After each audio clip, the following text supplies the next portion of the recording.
across the UK. On DAB+, on your smart speaker, on your smart TV, and on your side. This is Talk.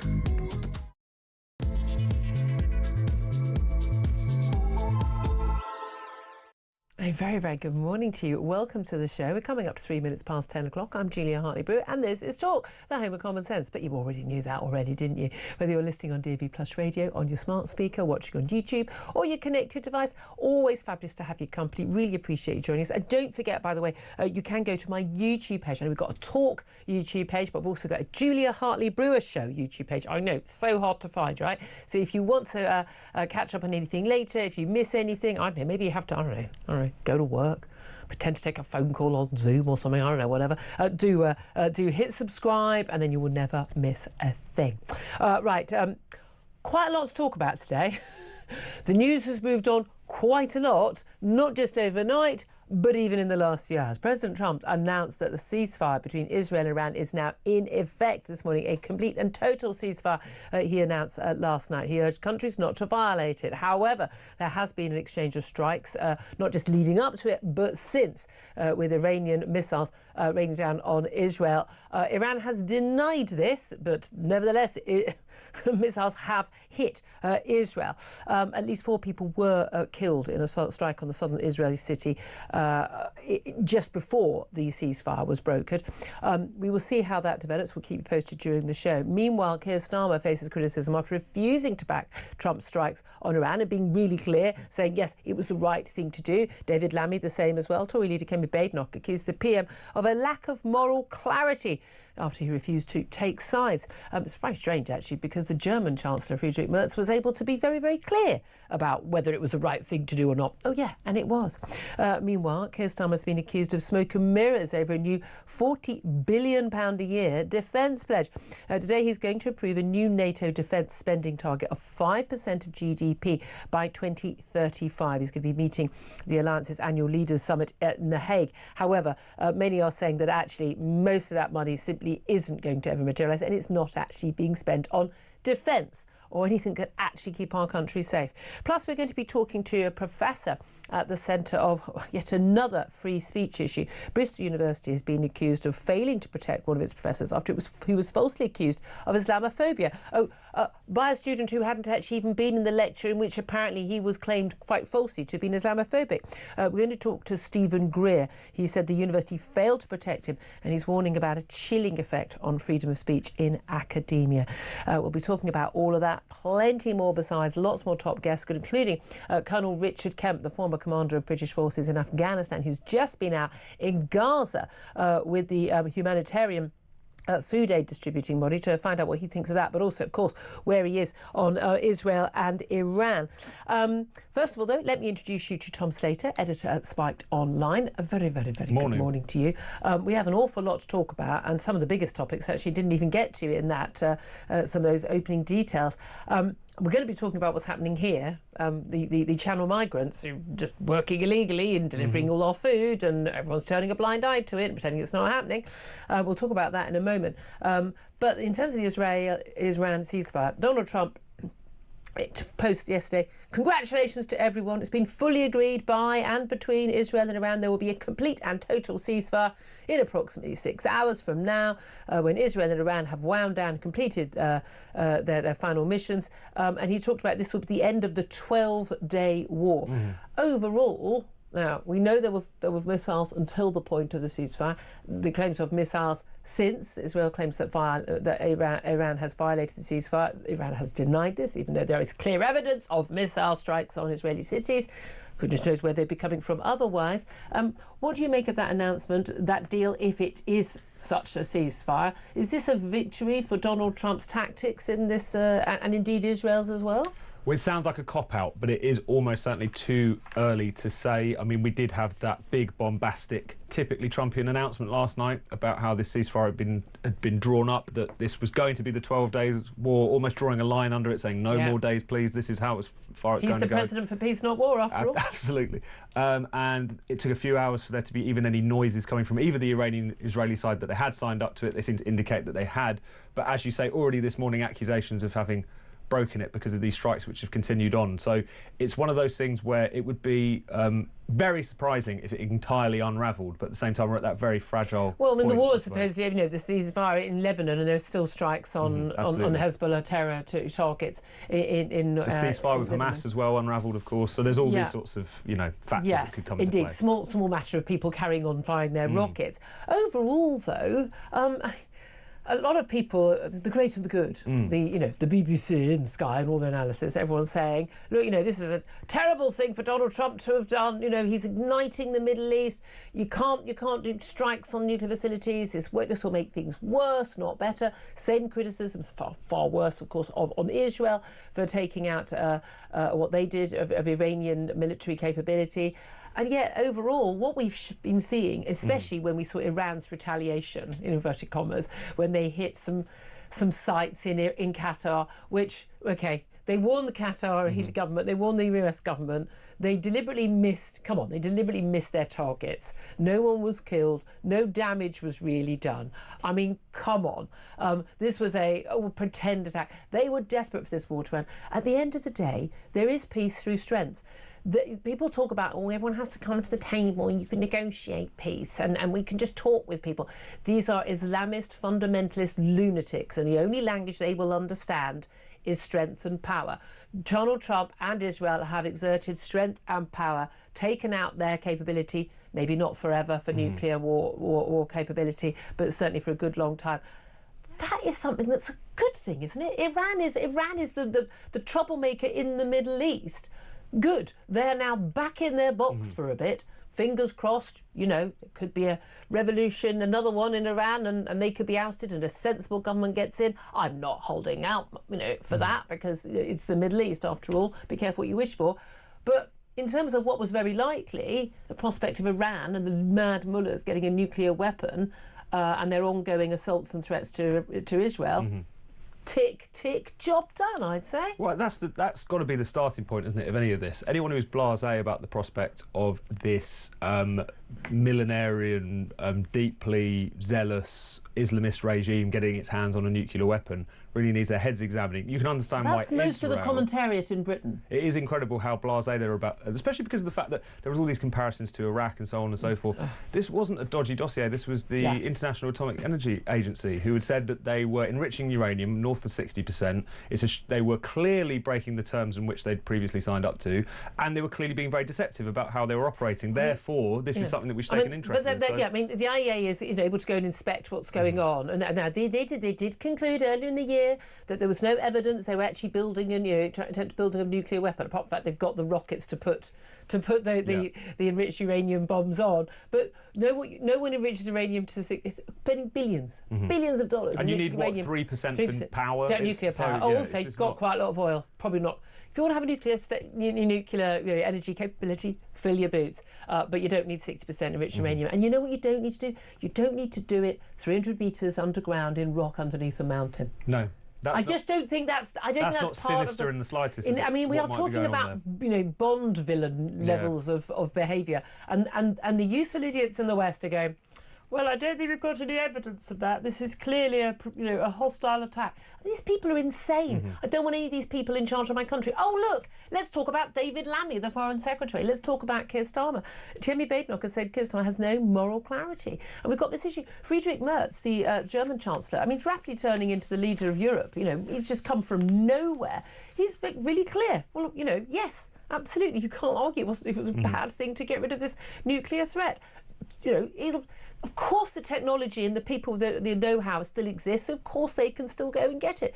But I just find it utterly extraordinary. I think especially because Keir Starmer has been maintaining this line that what we need is diplomacy, that what we need to do is get round the table, condemning, provocations on both sides from even before America got involved. Because I understand there are sometimes concerns when you kind of widen the theatre of war, you bring in the global hegemon, that's potential for things to kind of spin out of control, hasn't in this instance, which is potentially to Trump's credit if all things hold together. But at the same time, he was kind of opposed to even Israel going in there. And you think Israel, we've talked about why you shouldn't allow Islamist lunatics to have a nuclear weapon.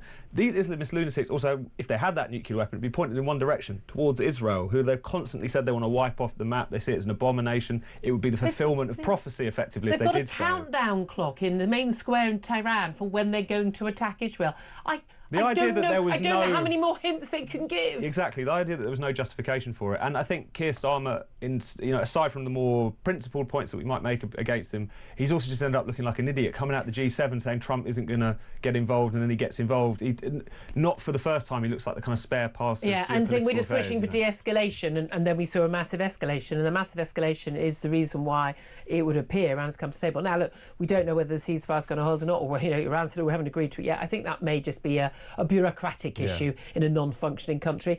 But I'd love to hear from you. Donald Trump announcing this complete and total ceasefire between Israel and Iran despite more missile attacks this morning. What's your reaction to that? Does that show that what Donald Trump did and what Israel did was actually the right thing, bringing, let's face it, Iran to its knees? People talk about this as, these are negotiated things. They're not. At the end of the day, Iran's, lost its entire military air capability, for goodness sake, lost its nuclear capability, certainly for the time being, maybe at least another 10 years. I mean, tick, tick, I say. Thank you, Donald Trump. Thank you, Benjamin Netanyahu. They've made not only people of Israel, people of the Middle East widely, I would say the Iranian people as well, but certainly the Western civilization, they've made it a safer place. Thank you very much. Do you agree? Do you disagree? Get in touch. 0344 499 1000. You can text the word talk in your message to 87222. Get in touch with us on X at talkTV. Calls are charged at the national rate. Text costs one standard network rate message. I'm also desperate to get your calls on another topic, and I'm just talking about it with Mike before we hand it over. But revelations, front page of The Sun today, that channel migrants are working as Deliveroo and Just Eat delivery drivers within hours of arriving in the UK. Look, there's been lots of evidence that, in these asylum hotels, there's a load of the Uber Eats and the Deliveroo and what's the other one? Just Eat. All of their bikes with all the logos on, parked outside. And apparently it's just a whole big system. And again, it's organised crime. So you basically sign up. Someone signs up for a load of deliveries. They can sign up and get paid for like 40 or 50 people in one bank account. I mean, clearly, and then that money's distributed.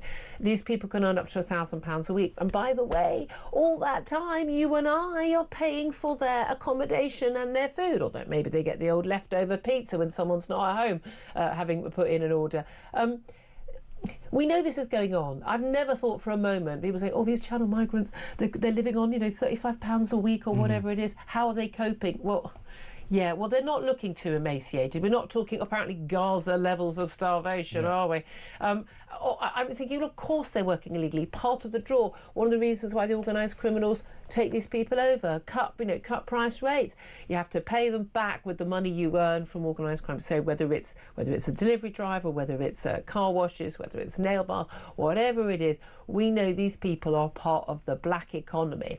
Not only does that economy basically evade tax, it helps organised criminal gangs, fund, their prostitution, their drug running, their gun running, everything, and exploitation of people. But also, of course, absolutely, as always, every single immigration policy, it absolutely damages people on the lowest job level, so the lowest socio-economic scale. Because why would you employ someone who insists on employment rights and minimum wage when you can get some guys just got off a boat? I mean, and this is exploitation on a grand scale that hurts British working class people the most. But don't worry, people ordering their Uber Eats on a Friday night, they get cheaper delivery. And that's what the whole business model relies upon. This whole shift towards everything being able to be delivered to your door at not much expense, super convenience and so on.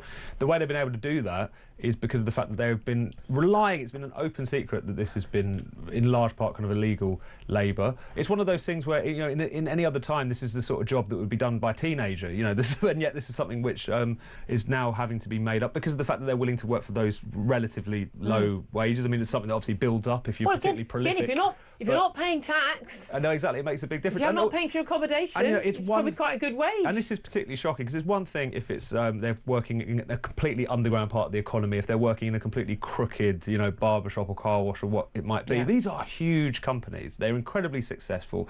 Everyone knows what's happening. Yeah. Everyone knows that if you allow your riders who have to register to rent out their account, that's just an invitation to abuse. And the fact that it's taken this long for any government, you know, the last government, let alone this one, to actually start talking about this issue. Yeah. They've already started talking about it before this expose in the Sun.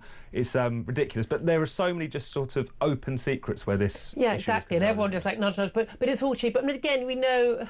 Again, even like Donald Trump, you talk about immigration, you know, in America and California, a place like that, where they've got something like 10% of workers are from Mexico, from abroad, and are illegal workers. That, you know, big business relies on this. Yeah. Big business relies on mass legal and illegal immigration to keep their own price, their own costs down. People say, and therefore prices are lower for us.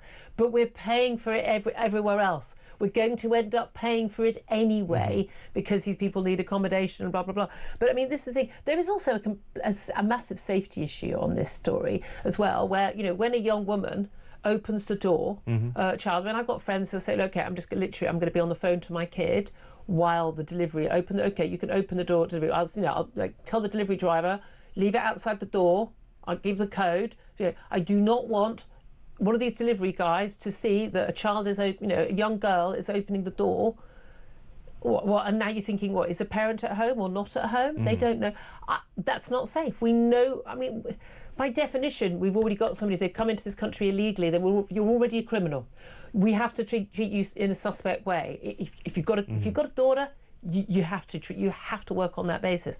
We are talking about a very big risk to people, particularly young women. I mean, it's an important point to make that if you allow for particularly a large amount of illegal migration, but any amount of illegal migration, there will be a non-negligible portion of those people who, shall we say, entering the country illegally won't be the only crime they're going to commit, that they're willing to commit, that they might have committed previously. And this is one of those things. This is not to. This sounds like a strange thing to say, but this is not even to cast aspersions on all illegal immigrants, which sounds like a strange thing to say, but still... Oh, no, some of them are great in an illegal sort of way. They're all engineers and astronauts. You were almost selecting for a higher proportion of people who could be genuinely quite dangerous. We've learnt this through the number of people who've gone on to commit serious sexual offences, violent offences, involved in organised crime and whatever, because of the fact that they're already, by dint of the way that they came here, involved in criminal activity. So it's just common sense, and yet it's become another kind of unsayable. Another unsayable, exactly. I'd love to hear your thoughts. I can see the phone lines already lighting up on this. Do give us a call, 0344 499 1000. Don't forget, we're all bigoted and xenophobic, and everyone needs to shut up and stop talking about it, because it's all about community cohesion and opening our borders to everybody. Because if you talk about this, you're definitely a bad person. Just warning you before you get on air. Just warning you. 0344 499 1000 is the number to call. Coming up, we are going to be talking about Keir Starmer off to the NATO summit in The Hague. He's going to commit to 5% of GDP being spent on defence, although a lot of it's not going to be spent on defence. It's only by 2035. It's not really going to be that much money. But either way, we don't have that money. So how much are taxes going to go up by? Oh, so many questions that need to be answered. If only we could get a politician who'd answer any of those questions. We'll do our best today. We're going to take a quick break, and then we'll be back and take your calls, whatever you want to talk about. But I can already see lots coming in on Trump and lots coming in on those channel migrants working illegally as delivery drivers. If you want to have your say on anything else, do please get in touch. This is Talk. We are the home of common sense.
Yes, I mean, it's absolutely awful, and it really does signal some of the significant tensions globally that we're seeing over the last few years. And now this is really broken out. I mean, this is significant. This is the first time we're seeing active warfare with the Iranian state.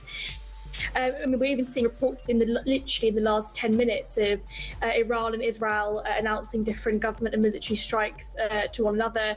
Tehran has been in receipt of some of that as well.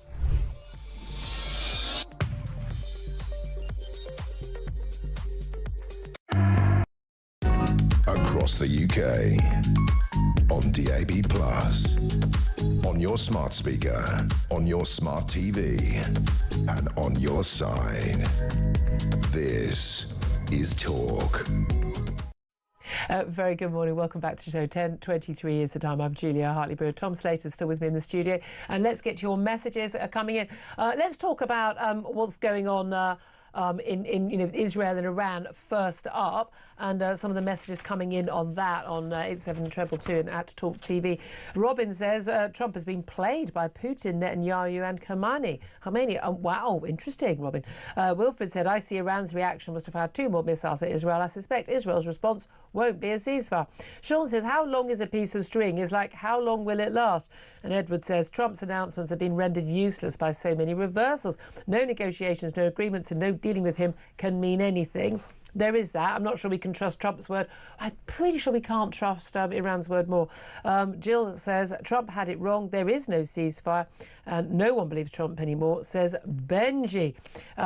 Let's see what Ray in Colchester has to say. A very, very good morning to you, Ray. And a good morning to you. Another great day in the mad world that is Britain, and certainly the mad world we live in. But look, what you've got to say, anybody who thinks this isn't something that's good, I think is living in a completely different planet. In the last year, you've seen Israeli destroy Hamas. You've seen them destroy Hezbollah in some of the most amazing things ever. Also the Houthis, all of them funded by Iran, who've been funding terrorism and threatening their neighbours in all the Middle East for the last 30, 40 years, and with that threat of nuclear weapons. And if you look into the history of what the last Obama, who sent them something like $400 billion in cash, you have the most ridiculous thing that Biden's done. Literally, basically, we've helped them, the last ones. And foolishly, Obama thought he could trust anything the Mad Mullah said, which was pretty crazy. Yeah, if anyone was played, it was certainly him. Yeah. But what you've seen in a year, if you'd have said a year ago that Hamas would be destroyed, Hezbollah, the Houthis, and Iran's nuclear capability to be wiped out, with also their vaunted air defence system wiped out, nobody would have believed you. And boy, I wish I'd put some money on that, because what has happened is a complete change of the balance of power in the Middle East. This is called realpolitik. Exactly. You can wander around basically, holding hands, singing Kumbaya. But I'm afraid, I think it was Teddy Roosevelt said, you've got to walk around with a big stick. Speak softly, carry a big stick. And that's the thing. When you look at the Iranian reaction to the attack from US, that told you everything. It was on Qatar, where huge US military base. Warned the US, warned Qatar in advance, didn't hit the targets, no one killed. They went, and that's it. I mean, it was such a sort of, it was like being in a pub fight and someone just going, you and whose army, and then just gently tapping the person who's just punched you in the face. If you're in the Iranian military, you've seen all of your top leaders wiped out. Yeah. And you go, oh dear, I've just been promoted. I wonder what's likely to happen to me, because I'm sure the Israelis have them on the list as well. 3 or 4 days life next, I would say, yeah. You're going to be going, so, you know what? What's the reality? You see, as far as you're concerned, you're saying unadulterated success? I mean, look, we don't know if the nuclear ability has been completely wiped out. It probably hasn't. I don't think you can obliterate it, but we know that's taking it back. Houthis are still firing, but they're not completely destroyed. But again, Hezbollah, Hamas depleted, no question at all. You would say overall, tick. Yeah, absolutely. Okay.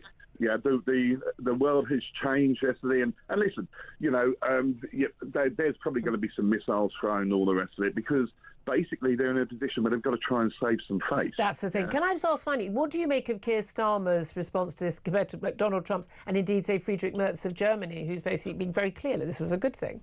When it comes to Keir Starmer, whatever way the wind blows, I think is when it comes to whatever he nuclear says. or otherwise.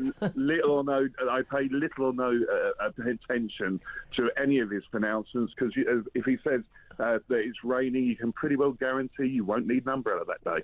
Ray, thank you very much. The worrying thing is I'm pretty sure no one else is paying any attention to him, which is a bit of a worry as our Prime Minister. Thank you for that, Ray. Fascinating call. Again, if you disagree, I'm always happy to take on. We had lovely Salman on yesterday. I mean, apparently I'm just being paid to say these things. I don't believe a single word I say. I'd love to hear your thoughts. 0344 499 1000. Let's go to Simon now, who is in Derby. Simon, you want to talk about the delivery drivers working for Uber Eats, Deliveroo and everyone else, and who basically are living off our dollar in their asylum hotels and accommodation while they're earning money basically on the black market. Yes, good morning, Julia.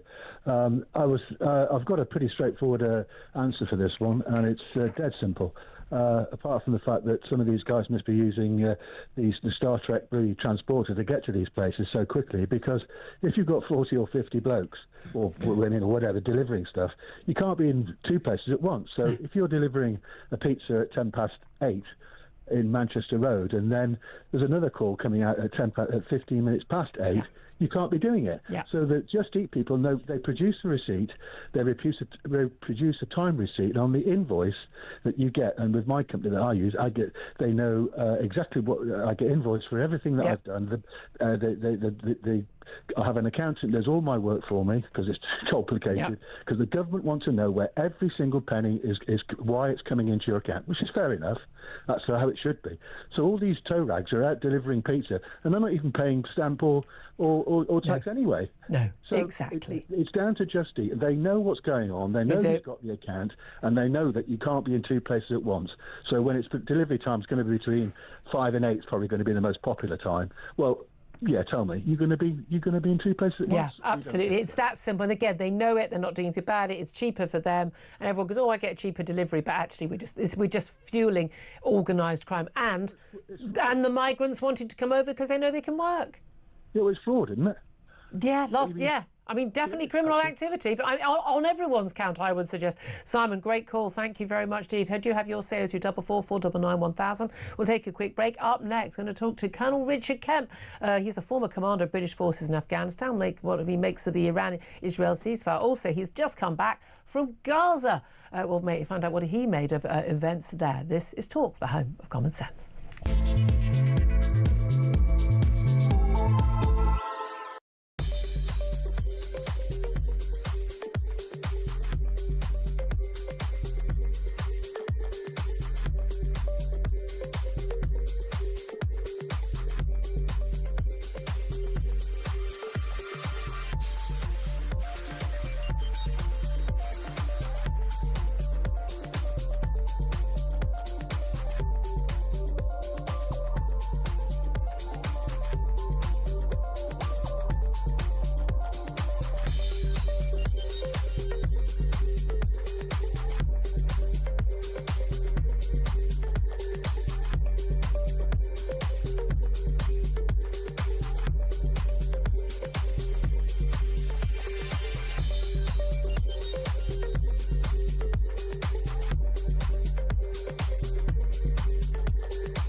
Across the UK, on DAB+, on your smart speaker, on your smart TV, and on your side.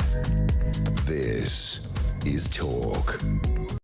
This is Talk, the Home of Common Sense. 10:32 is the time. I'm Julia Hartley-Brewer. Tom Slater's still with me, editor at Spiked Online. If we go to our next guest, really interested in the calls, particularly Ray on Iran, basically, and where we are right now. And basically, we're talking about we are in realpolitik terms, and an awful lot of the commentary that goes on, I think, on all these issues doesn't live in the real world. It doesn't. I also think it's living in the early 2000s, insofar as everyone's tried to impose the kind of Iraq war script, that kind of period when there was this very zealous pursuit from American foreign policy makers to, pursue regime change in all kinds of different places. That's a very different proposition to a nation which is menacing Israel, which Israel then is keen to take out for very clear, explicable reasons. Also, the way in which Trump operates, he's not an idealist. He's not someone who wants to impose his kind of ideology on any part of the world. It's very clear-cut, transactional, F around and find out type way of approaching things. And I think, regardless of where you come at what's going on in the world right now, you need to realise that the world has changed. It's not, we can't be refighting the old arguments from the early 2000s, as everyone seems desperate to do. Absolutely. Always say we have to learn the lesson of Iraq, but apparently we don't have to learn the lesson of Syria, where we didn't get involved, but there we are.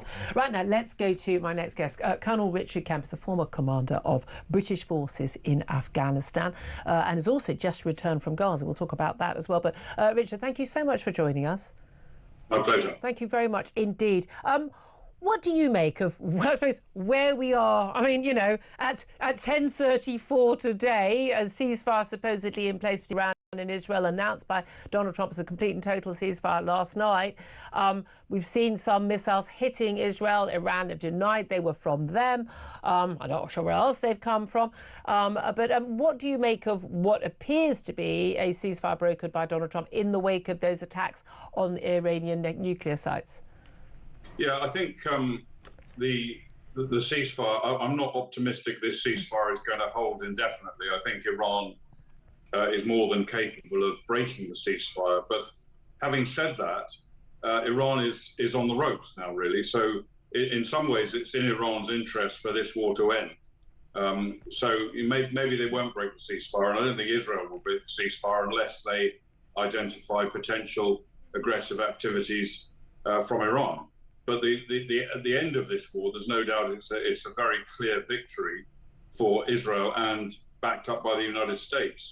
They've done huge damage to Iran. Iran has no strategic cards left to play. Well, indeed, and it was interesting, so many in the commentariat, shall we say, in the political world, I would say even in our Prime Minister and our Foreign Secretary, feeling very obviously anxious about this attack on the nuclear sites, Fordo and other sites by America, and a lot of talk about how this was going to destabilise the Middle East, and goodness knows what could happen as a result. But surely the biggest instability is Iran funding terrorism and Hezbollah, the Houthi rebels, Hamas, and trying to build a nuclear weapon with which they absolutely were very clear they plan to use on Israel. I mean, did people not think that might be something to be concerned about? They don't. I mean, Iran has been the single most destabilizing force in the Middle East for many, many years now. And that destabilization, its ability to carry out aggression against countries around the region using its proxies, is now ended, or at least for the time being. Most of its proxies have been knocked out by Israel. And Iran is really, I think, if anything, at risk of the regime falling. I think there's a strong risk of that happening at some point in the near future.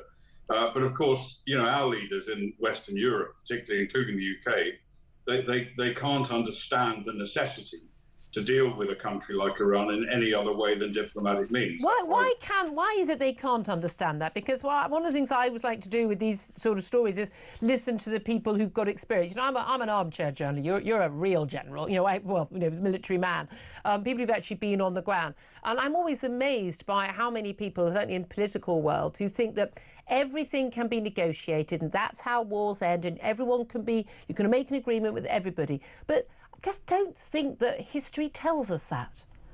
No, it's far from that. And of course, war is terrible. And those people, I've been involved in a number of wars, and others like me understand that war is an awful thing to both be involved in and to witness. But there are some things that make war necessary. Some things are worse than war. And one of those things is a country like Iran, with a proven violent track record since its inception in 1979, the Islamic Revolution, getting their hands on nuclear weapons. That's worse than war. And unfortunately, I think many of our leaders look at countries like Iran and they see themselves in the mirror. They think Iranians or the Iranian regime thinks as we think. They don't. They think very differently. They will never negotiate anything that they consider disadvantageous to themselves. And if they do, they will never adhere to any agreement they make. Yeah, small point worth making. Yes, whether we can trust what they have to say. Lots of people talked, and Tom Slater just mentioned this about, we need to learn the lessons from Iraq and Afghanistan, where you commanded British forces in Afghanistan, and we shouldn't be getting involved. And we should, a lot of Americans, not our problem, don't get involved. What do you think the lessons of Iraq and Afghanistan should be? Well, I think we've seen the lessons from Iraq and Afghanistan being learned. Certainly the last couple of weeks, because Israel and the US involvement in Iran bore no resemblance to Iraq and Afghanistan, where huge numbers of American and a certain number of British forces and other nations were bogged down on the ground for many years in a war that they were really unable to win. They didn't really have the willpower to put enough force in to win it. Maybe they couldn't have done, but they didn't. But this shows, I think, we haven't yet seen the kind of full outcome of this war, but I suspect it will show that what we need to achieve in Iraq and Afghanistan in this case can be implemented without putting boots on the ground. There have been no boots on the ground in Iran, except for a small number of Israeli special forces. But I think one point to note, I think, is that the experience in Iraq and Afghanistan terrified and traumatized generations of politicians. Yeah. And that's why they're unwilling to dip their toe in the water at all for fear of being drawn into... And that's what we saw with Syria when people didn't get involved. And Ed Miliband now in the cabinet, leading that vote in Parliament against us getting involved in Syria to help the people being massacred. Again, everyone cares about certain massacres, but not others. But people in Syria being massacred by President Assad. And again, we saw the growth of ISIS. And it is sort of... you're damned if you do, you're damned if you don't. But I do think the lessons are rather more complicated than most politicians think. Talking about boots on the ground, we know, of course, IDF have got boots on the ground in Gaza. You have just returned from a trip to Israel and to Gaza, where I believe you were travelled into Gaza with the Gaza Humanitarian Foundation. This is the aid body taking food aid to people in Gaza. We've had extraordinary reports. Focus taken away from Gaza in the last 12 days, obviously, after Israel took action against Iran.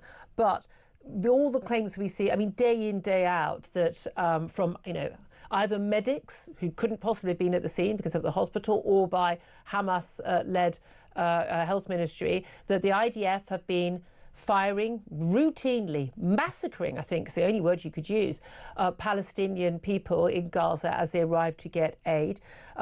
And that people are starving in Gaza, and there isn't enough aid, and there is chaos there. What did you see when you were on the ground? Yeah, I'm actually still in Israel now, but I visited Gaza a few days ago, and I visited the Gaza Humanitarian Foundation base that's distributing aid, one of their 4 bases in Gaza.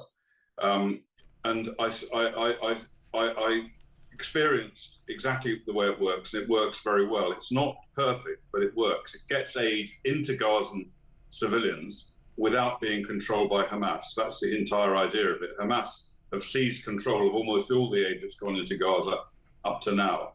And that's the way they've maintained control in Gaza. This is a way of preventing that from happening. But I certainly didn't see any sign whatsoever of the IDF when I was at this base. They're on the periphery. They're maintaining sort of wider scale security for the bases, but the bases are being secured themselves by the GHF, basically by armed American civilians. I heard nothing from I spoke to many Gazans collecting aid, and I heard nothing about threats from the IDF against them or attacks by the IDF against them. I heard a great deal about threats made by Hamas against them if they use these facilities, because Hamas hate these facilities. They don't want them to use them. And they killed something like 8 local Gazans who were acting as staff at the Gaza Humanitarian Foundation base. That's where the threat is. And my guess is if anyone's massacring Gazans anywhere near these aid bases. It's Hamas. Well, indeed, it's what's really interesting is claim after claim after claim, often involving dozens of people being, having open fired on, men, women and children, is that there's something like 1.5 million mobile phones in Gaza and phone footage of virtually anything that happens, and yet there never seems to be any phone footage of these massacres. No, there aren't, and probably because they didn't occur. We don't know even if they did occur, but if they did occur, the likelihood is this was Hamas. The IDF have absolutely no interest in preventing aid distributed by the GHF. In fact, they're organising it.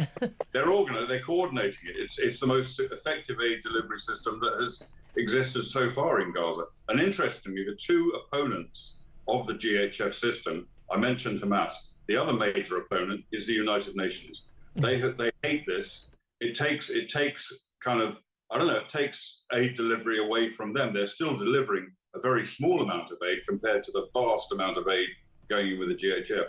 And the UN hate it, and they've been trying to shut it down. Yeah, it is very interesting. Let me bring you closer to home here where we are.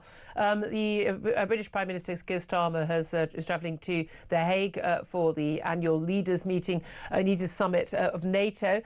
We've had it announced that all NATO countries are going to be required, and Britain will sign up to this, to spending 5% of their GDP by 2035 on defence spending, although only 3.5% of that would be core defence needs. The rest of it, basically, they can decide themselves. So we could say, we're going to pay Mauritius to rent back the Diego Garcia military base. We'll call that part of that, 1.5% extra, or a new third runway at Heathrow. Yeah, we'll put that in there. What do you make of that 5% commitment? Is it enough? Is it soon enough? And I mean, I don't know where we're going to get the extra £40 billion a year from, but your thoughts on that?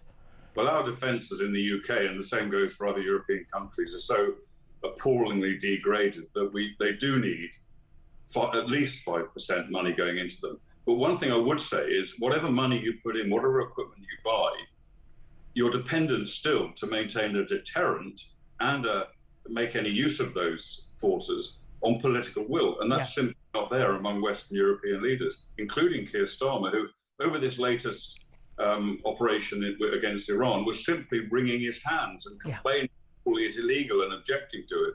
And in fact, he's been so far distanced now from the US that he was unwittingly used as a part of Trump's deception plan. He came away from the G7 saying Trump's not going to attack Iran. Well, that message was clearly fed into him by Trump, which is it's the first time ever, I think, that Britain and America have been so distant. I mean, he was duped. It's an embarrassment. It's a humiliation for our country, isn't it? Yes. I mean, do you think that spending a lot more money on defence, some people are calling that warmongering?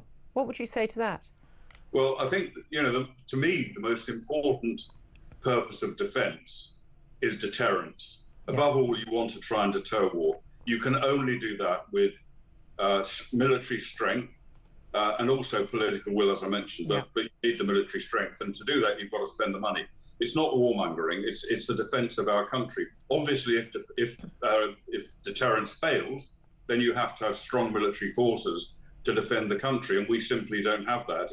It's far from warmongering. It's an easy slogan to throw around by people who actually don't like our country and don't want our country to defend itself. That's the worry, isn't it? Just finally, President Vladimir Zelensky of Ukraine has arrived at the NATO summit as well. He's done an interview this morning in which he's talked about how he thinks it's perfectly likely that Russia will test NATO's commitment to Article 5 and, attack on one is an attack on all within the next 5 years, and we need to prepare for that. Do you agree with Zelensky? Yes, I do. I don't know about the 5-year time frame, but once Putin's done with Ukraine and has kind of licked his wounds and had sufficient time to rebuild his forces and prepare again, I'm very sure he will attempt to take a bite at a country like the Baltic states, possibly Poland, Romania, which are all part of NATO. Yeah. And my prediction is, unless something radically changes between now and then, NATO will not come to the defence of Poland, Baltic states or Romania. I cannot see Starmer or any of the Western European leaders sending their young men and women to fight and perhaps die in large numbers for a country they've never heard of in Eastern Europe. And that is the worry. Colonel Richard Kent, we covered a lot of ground there. So appreciate your time and your expertise. And experienced former commander of British forces in Afghanistan. He knows what he's talking about. Tom Slater, your response to whichever you want to come back on. There's so much to talk about there, but it just is a reminder of what more serious times we live in, but what unserious politicians we're led by. Yeah. That seems to be a bit of a That's a good takeaway from that. Absolutely, absolutely. Look, we're going to take a quick break. Up next, we're going to talk to Professor Stephen Greer. He was driven out of Bristol University over completely false, made-up claims of Islamophobia. He's talking about the crisis in academia in terms of freedom of speech. He's up next. Stay tuned. This is Talk.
They put illegal migrants first, they put criminals first, they put foreign aid first, they put everything before. Oh, the father-in-law's on every afternoon, Robbie. He gets more and more mad. It's a joke. Why weren't they shot for breaking into the Air Force Base? Completely with you, Rob. In any other foreign country, those perpetrators should dead. It doesn't happen here because we haven't got any guns, we haven't got any soldiers, we haven't got any metal for the gates, the planes didn't work anyway.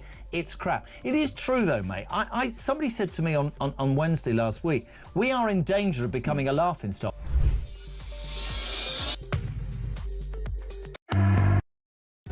Across the UK, on DAB+, on your smart speaker, on your smart TV, and on your side. This is Talk. This is Talk, the Home of Common Sense. 10:51 is the time. I'm Julia Hartley-Brewer. Well, we talk an awful lot on this show about freedom of speech and freedom of thought, and no place worse on this planet than in British and American universities. Well, the University of Bristol has been accused of failing to protect one of its own professors who was falsely accused of Islamophobia. Free speech and academic groups have asked for the Office for Students to examine alleged government and management failings that were said to have put Professor Stephen Greer at risk. He was hounded out of his job for, well, doing nothing wrong. Well, I'm delighted to say that Professor Stephen Greer joins us now. He's Emeritus Professor at the University of Bristol, although no longer working there as a Professor of Human Rights. Very good morning to you, Stephen. Morning. Thanks for joining us. So what actually happened to you? You were giving a class, you were giving a talk in a module entitled Islam, China and the Far East. What was it that you did that apparently caused such outrage? Nothing, basically. I mean, I had been teaching this module on a unit entitled Human Rights and Law, Politics and Society for nearly 15 years without incident. And the content of it hadn't really changed except being updated. Yeah. And in fact, there has been quite a marked increase in literature on these themes, Islam, human rights, China and human rights. So apart from adding the new literature, nothing really had changed. Basically, some anonymous students who were fronted by the president of the University of Bristol Islamic Society, a medical student who hadn't attended the course at all. So he hadn't actually been there? No. He claimed that the course material, not what I'd said in the class, there were certain things he did claim I'd said in the class which were false, but the course material was Islamophobic. Because as part of this, it raised the Islamist attacks in Paris in 2015, the Charlie Hebdo attack. I would have thought a very obvious topic to cover in such a debate. And you were accused of mocking, vilifying Islam. There were two separate things about that. One is I had said that the Charlie Hebdo attacks could be seen as an example of the capital punishment for blasphemy. Yeah. Literally. Carried out by freelancers and mobs, as it happens around the world, particularly in Pakistan. Yeah. And I could have used examples of the Ayatollah Khomeini's fatwa against Salman Rushdie. That was a lot less topical at the time. And there are several states in the Islamic world in which capital punishment for blasphemy is enshrined in their criminal codes. So there's no issue. There's no real issue. It's there. a perfectly reasonable and justifiable point to make. The fascinating thing here is that the student who complained wasn't in the class, hadn't been at the class, complained 6 months later, and apparently there's a 3-month limit on complaints. And it was taken very seriously. You were investigated for 5 months? Yep. It was a very thorough investigation. And what was the pressure like on you for that? Because did you feel that you were getting support from colleagues or fellow students, or were you allowed to speak to them about it? No. Did you face the sort of problems maybe like Kathleen Stock at Sussex University faced for simply stating, gender, biological fact on trans and women's issues, that she underwent a horrible campaign of harassment, rape threats, death threats, you name it. Did you get anything like this? Well, I'm glad that my case is now being compared to hers, because I think it is very similar. Luckily for me, this was during COVID, so I felt reasonably protected. Yeah. There was a suspicious incident outside my home on occasion when Al Jazeera reported the controversy, and the university prohibited me from giving my side of the story. Yeah. So they had an open goal, basically. So the lies about what you had said, and they were lies. They were lies. Let's call them what they were. So it took 5 months. Yes. You were exonerated. Yes. But from what I can understand, the university was still sort of gave a little bit of succor to the student sensitivities. Well, nothing more than that.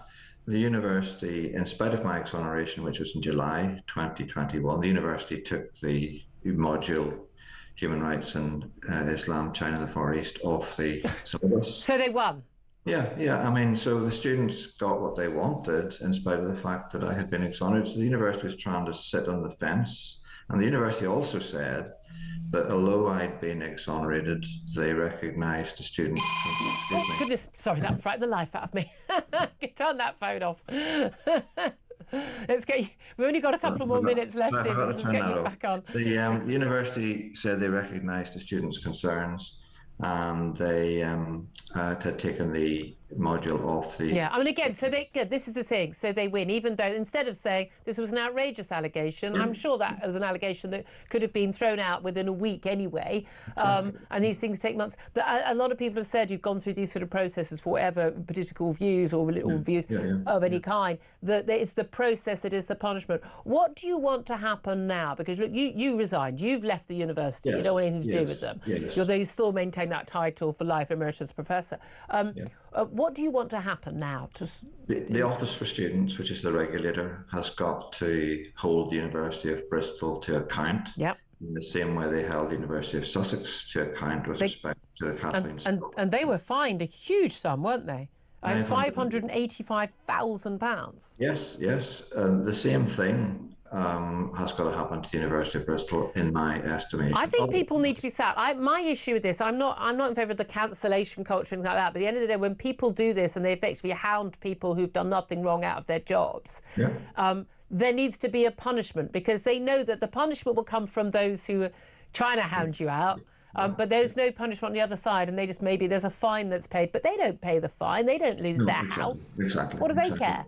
Well, I'm not going to dictate or speculate what the sanction should be, but I think it should be effective and it should be severe, and it should. The most important thing is it should send a signal to the academic community that this kind of behaviour will not be tolerated again, and that legitimate and lawful criticism of Islam, which is all I ever did, has got to be respected and it's got to be upheld. I mean, it's just so basic. If only we had a Prime Minister who also agreed, that would probably help. Professor Stephen Greer, I hope you'll come back on the show. We keep up with this development. Emeritus Professor at the University of Bristol, thank you so much. Thank you for standing up for freedom of speech. Tom Slater, you write about this stuff on Spiked Online an awful lot as well. This is really basic, fundamental stuff. This is like Soviet Union, North Korea stuff. No, absolutely. I mean, through Professor Greer's story or Professor Kathleen Stock's story, you just see that the whole point of university has kind of changed when no one was watching. Like they have just become, want to hear alternative points of view. They have just become like woke madrasas, to play on his personal experience there. It's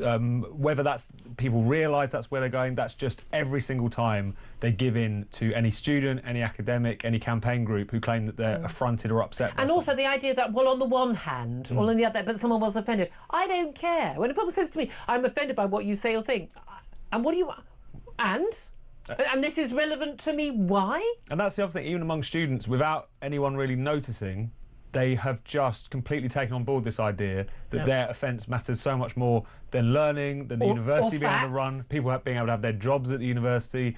It's it's a real cultural change that's happened we all saw oldies like me that, when they come out of university, they'll get a reality check at work. No, they've infected every workplace with it now. And I mean every workplace. If you manage to keep out of your workplace and you're a boss, please tell me how you do it. I'd like to give some people I know a tip. Do give us a call, 0344 499 1000. You want to talk about Trump, you want to talk about the Deliveroo drivers arriving on those channel dinghies, you name it, get in touch. This is Talk.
across the UK. On DAB+, on your smart speaker, on your smart TV, and on your side. This is Talk.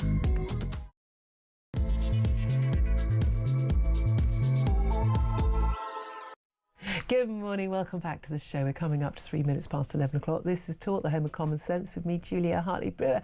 And whether you're listening on DAB Plus radio or on your smart speaker, watching on YouTube or your connected device, it is great to have your company. And the reason I'm sounding so cheerful, of course, is peace has broken out. Well, sort of. Donald Trump called it a total and complete peace ceasefire, but it doesn't look that way, certainly once it was due to have started this morning, I think around 7 o'clock UK time. We have seen some missiles that have been fired by Iran. Israel claims into Israel. Iran denies that, but I mean, I don't know who to trust of those two. But anyway, it is, by all accounts, according to Donald Trump, in effect. We shall see how that plays out. Meanwhile, Keir Starmer has been accused of smoke and mirrors over a new £40 billion defence pledge. This is as he arrived at the NATO summit in The Hague today. Zelensky is also there. They're going to be approving a spending target of 5%, well, not target, a spending base of 5% of GDP by 2035. But is it really going to be that much money? And if it is, an extra £40 billion a year, that would be, where the hell are we getting that from? Plus, a Sun investigation has revealed that small boat migrants are working as Deliveroo, Uber Eats and other takeaway riders within hours, not just days, hours of arriving in the UK, while of course being housed and fed by you and me, the taxpayer. Thousands of illegal migrants are raking in nearly £1,000 a week by turning taxpayer-funded hotels into hubs for black market work on a Wild West system with the apps like Deliveroo, Just Eat and Uber Eats. We'll talk about that. I welcome your calls on all of those topics, in particular on the so-called ceasefire in the Middle East and, of course, those channel migrants. And welcome, of course, the input of my top guest joining me throughout the show today, and that is, of course, Tom Slater, editor at Spiked Online. Good morning once again to you. Let's talk, first of all, about Israel and Iran and that ceasefire. Very interesting conversation with Colonel Richard Kemp, who, of course, commanded British forces in Afghanistan all those years ago. And he seemed very, very, very clear that, you know, we're in a better place now than we were. And that whole, you know, speak softly, carry a big stick idea of, you know, you get peace through strength. And that's what would happen in Europe as well, dealing with Russia. Like, how hopeful are you that we will have a ceasefire and that we are going to end up in a better place than we were, say, 12 days ago when these attacks by Israel and Iran started? I mean, it's very difficult to say, isn't it, given how much things have changed even over the course of the past few hours. As soon as the ceasefire was struck, there were accusations of it being broken. That's not uncommon. Yeah. But we shall see in the coming days and weeks how this settles down. We will also see, excuse me, in the coming days and weeks, how much damage has actually been inflicted on the Iranian nuclear program. Because we still don't know. Donald Trump has said it's all obliterated. There's question marks about how much material was actually removed before the strikes. Exactly, because, you know, contrary to some of the commentators in the West, they're quite deceptive about how they have this material, where they you mean we can't around. Trust what the mullahs in Iran say? Exactly, they're not as big fans of transparency as some people in the international kind of human rights blob might believe them to be. So all of that will come out in the wash. I mean, it was clear that certainly Israel was absolutely justified in going in, given the fact that they were being menaced by Iran, the fact that there was this report which had showed they were enriching uranium up until that point. We can only hope that at the very least that those stockpiles, both ballistic missiles and also the uranium enrichment, has been so severely degraded that if nothing else, it's pushed things back a fair amount. But as ever, there's a lot of unknown potential things that we're going to learn, but also consequences from what's happened. Well, there are, but again, it's like a lot of people, the commentariat basically saying, oh, this could have, you know, this could turn out badly. This is, you know, I mean, they're absolutely horrified at the thought of an all-out war, but also pretty unhappy about a ceasefire too, because this kind of proves that Donald Trump, when he wants to act, when America uses its might in a strategic, clear way to achieve a specific aim, it works really, really well. And this idea that, oh, well, things could, you know, escalate out of control. What? Unlike Iran, a completely lunatic Islamist fascist government having a nuclear weapon, you don't think there's any risk of that escalating out of control? Have you been watching the news for the last 20 years as they fund terrorism around the Middle East? And here in Britain as well, funding Hamas, funding Hezbollah. I mean, it's almost like they're blind to this. And also, I don't even buy that what they're primarily concerned about is escalation per se. I mean, that's always a concern. There are always risks in terms of any military action which any state engages in, and you know that talking to the many kind of former military figures that you've had on the show. These are people who are not gung-ho about going into certain courses of action. But what I'm so fascinated by is how, as you've already hinted at, how uninterested they have been in the escalation that's been taking place on the Iranian side for very long. The fact that they've been funding proxies that have been encircling Israel, menacing it, killing its people for many, many years. The fact that it constantly says death to America and death to Israel, the big Satan and the little Satan. The fact that they continue to export and fund terror, that for all this talk about, Iran being the victim of kind of American imperialism, that it's been extending its own kind of imperial writ across the Middle East, moving into Iraq after Iraq. That's just fine. But it's even... There's this idea that only the West acts, everyone else reacts. Yeah. And I think that's and they're all victims. But again, I've had people say, this is violation of international law, this is a sovereign nation state. I mean, sod off. But also, I mean, what a load of abject nonsense. But also, this is, if you're attacked by another sovereign nation state, as Israel has been, via these proxies, then you're entitled to fight back. This is not just via the proxies. Again, this idea that it was unprovoked is just nonsense, unless you think... wait a minute, now I want to clarify. You remember, another thing that was unprovoked, of course, was Israel's attack on Gaza, because when Hamas attacked Israel, that was as a result of years of provocation and, occupation and the like. So that has somehow by the left been justified, and the supposedly moderates has somehow been justified. And Hamas rockets right now into Israel, justified because of provocation. But Iran funding Hezbollah, Hamas, Houthi rebels, and their own attacks on Israel, that doesn't justify the response. I don't know how these people, A, sleep at night, B, how they can just... we are in Orwellian doublethink of what is right and what is wrong. No, absolutely, and it's gotten to the point where to defend yourself is considered a war crime, a form of Western imperialism. All of this is complete nonsense. And if anything, if you think about the way in which Israel has, over many years, responded to these proxies, particularly in Gaza and in southern Lebanon, in the form of Hezbollah and Hamas, is that obviously there have been wars periodically, there have been periods of conflict, but there have also been significant restraint of just holding back, hunkering down, building the Iron Dome, intercepting rockets. Could you imagine another country who would have to, because of the pressures of international opinion, which had turned so sour against you, that rather than dealing with the places and the individuals who are firing rockets into your territory periodically, you basically just have to create a kind of force field to stop them from getting in as much as possible. Because that seems like the normal reaction, or you could just try and stop it from happening. That was what was unusual, not the fact that they went in there to try and deal with those threats when it became clear that they could not be tolerated anymore. Absolutely. Again, the doublethink on this issue is extraordinary. I'd love to hear your thoughts on this. 0344 499 1000. Text the word talk in your message to 87222. But also, you can send us a message on X at talkTV. Calls are charged at the national rate. Text cost £1, standard network rate message.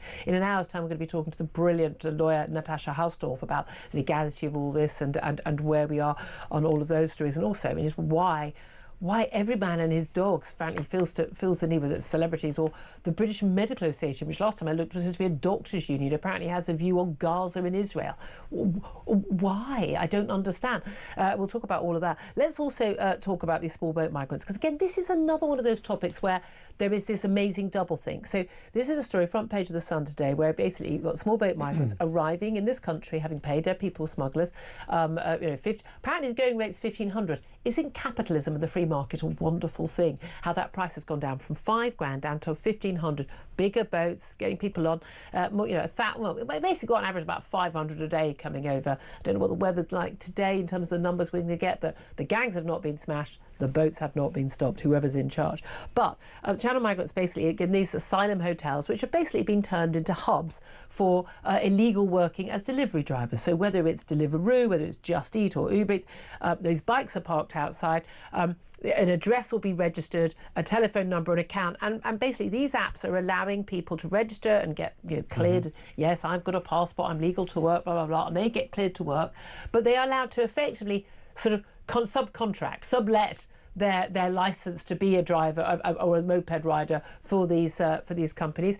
And and sometimes we've got 40 people in an asylum hotel working and doing this job.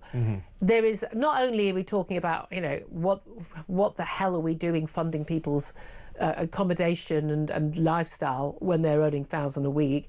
It's completely illegal black market working to all intents and purposes. These people are not going to be registered paying tax. They can't be. The companies must know it's going on because they can see that 40 people are working on the same license at any one time. There is a risk to customers, particularly young women who answer the door to somebody who is already a criminal, by the way. They're already a criminal because they've arrived here illegally. That's a definition. And this whole thing is an absolute outrage and quite obvious that everyone involved knows it is. And no one's done anything. No, absolutely. And it's just one of those many open secrets that we have where legal migration is concerned, and also where this interacts with big companies. We talk a lot about the black market, companies which are really kind of operating in the shadows, out of the view of the taxman, out of the view of the authorities and so on. These are huge, successful businesses, and they've built a business model which relies on paying people, regardless of whether they're coming illegally or not, a pittance effectively, and because of the fact that it keeps the prices down, it means more people are going to use the app, all the rest of it. So it's just a really corrupt from top to bottom kind of business model, morally if not actually sort of legally, shall we say. And now on the legal side, it's been called into account. If you read this Sun expose, it took them minutes to find one of these accounts that you can just rent from someone. Why the hell, if you've got all these checks in place for someone who signs up to have that account with Deliveroo or whatever else, why would you allow them to rent it out? They know to any Tom, Dick or Harry. At the very least, we can say that someone will have alerted them to this already. So it's insane that it's taken this long for any attention to be paid. Well, exactly. So they know it's happening. And also, again, we've always got the issue about market. And people go, oh, well, at least it's cheap. Sometimes you order on these delivery companies and it's sort of, it's delivery's only like £1.30, and it's because they've had to cut the delivery because people haven't got enough money anymore. They're not sitting at home in lockdown just ordering all the food. It's an incredibly expensive way of eating for good. Walk to the supermarket, you lazy sods, for goodness me. But also it massively hurts people on the lower end of the income scale. If this is basically very low paid, unskilled work. Again, you mentioned earlier, sort of jobs teenagers used to be able to do. Well, no, not anymore because these jobs are all being taken up this way. But also, it means that people who are unable to get any other kind of jobs are having to compete with illegal workers whose entire accommodation costs are paid. Well, then you're willing to work for less, aren't you? Because you can. This is just such a scam. But the thing about this is, of course, somehow the moderate, the right-ons, the Islington dinner party people, they're not that bothered about this. Well, at least they're working. They'll say to people like me, well, yeah, you had a problem with these people scamming. You say, we think they should be allowed to work. Oh, yeah. Let's make it easier for people to come here. Why don't we literally just provide a ferry service for these people and have done with it? But at the same time, not understanding the threat and the damage to ordinary working class people, the risk to any particularly young women answering the door or elderly people answering the door to people who are already criminals, not supposed to be here, a big question marks. But one of the things, it ties into me with another story that's in the papers today about a Qatari camel herder who sexually assaulted a woman at a heart clinic. And the attack was blamed on the fact, including the court, that he had very little interaction with women in his home country of Qatar, so he didn't really know how to behave with women. The only woman he really came into contact with was his mother. Well, I don't know, does he normally drag his mother into a toilet and sexually abuse her, sexually assault her for 5 minutes until she can be rescued? I think not. This man had denied 2 counts of attempted rape, but he has been convicted of various crimes, and he'll be sent to prison for the unnecessarily short amount of time. But what I love is, when we talk about cultural differences, I'll get, Ofcom complaints or, other complaints like, when you talk about key cultural differences between people from different parts of the world and the cultures that they come from, particularly in the Middle East, countries like Pakistan, many parts of Africa, where women are not even second-class citizens. They dream of being second-class citizens. Second-class citizens are their sons. They're third or fourth-class citizens. And the attitudes to women and how they dress and how they should behave and what they are for. When we talk about that, we're racist and bigoted. When my wonderful colleague Alex Phillips talks about the reality she and many other women younger than me have to put up with on the streets of this country from men from abroad who have no respect, who follow and harass women in the street and will not take no for an answer. When these things happen, we're accused of being bigoted and xenophobic and Islamophobic and everything else. But when it's convenient in a court for this man to say, but and his lawyers, and we've seen cases of this in the last week and other cases as well, he didn't know any better because he hadn't really come across women before. So then the cultural difference is allowed to be used as a defence. No, it's complete. And that's always the case. And people are allowed to... So today it's a defence, tomorrow it's bigotry, whichever it is. No, at the very least you could pick one, I suppose. I don't know how anyone can continue to maintain the position that our system is just fundamentally broken. And you were talking there earlier about the people who, you know, shall we say, the kind of do-gooders on this issue. Yeah. What I think has become abundantly clear is if you want an immigration policy or an asylum policy which is humane, works for everyone involved, it has to be sane. It can't be out of control. Sane would be a bare minimum. Asylum cannot become a route for illegal migration. If you, as many people, you know, in the kind of North London dinner party set, to use that old cliche, say, well, they should be allowed to work. Well, that's a much easier proposition when it's not just become a funnel for illegal migration, when it's much more selective, when it's much more able to root out people who are here for the wrong reasons, who have previous convictions, and so on and so forth. So I just think it serves absolutely no one, the status quo, certainly not the people who are finding themselves victimised by someone who probably had a string of convictions in the other countries. Well, exactly. Can I just say, what I can't work out is why on earth a 27-year-old Qatari camel herder was in the UK for heart treatment. What's going on? I mean, what on earth is going on? It's utterly bizarre.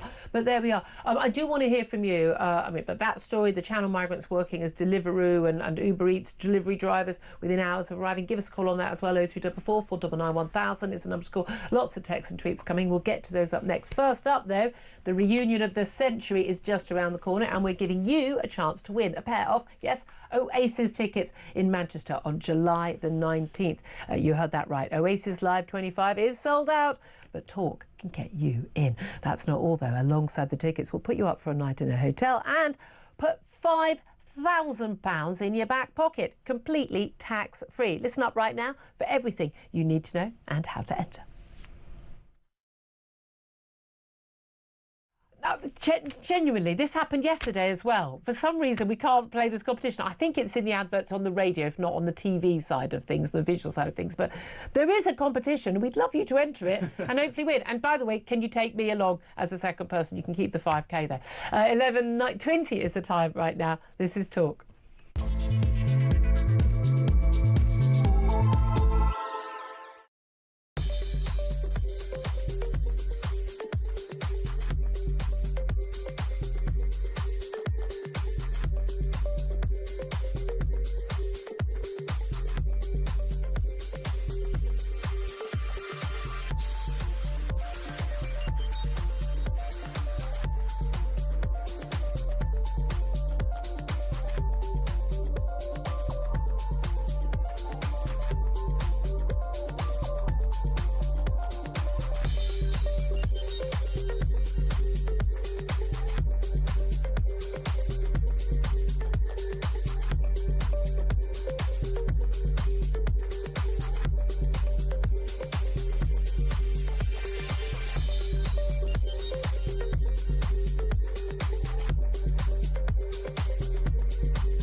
Rather kind of symbolic attempted strike with strikes on other air bases or US bases in the region. I mean, the biggest one is in Bahrain. A lot of nervousness there, but Iran signaled that it was going to do this to the base in Qatar, and that does suggest that this is sort of a bit of a face-saving exercise. That's very much the hope, that this is a symbolic thing they can show to their domestic audience. Across the UK, on DAB+, on your smart speaker, on your smart TV, and on your side. This is Talk.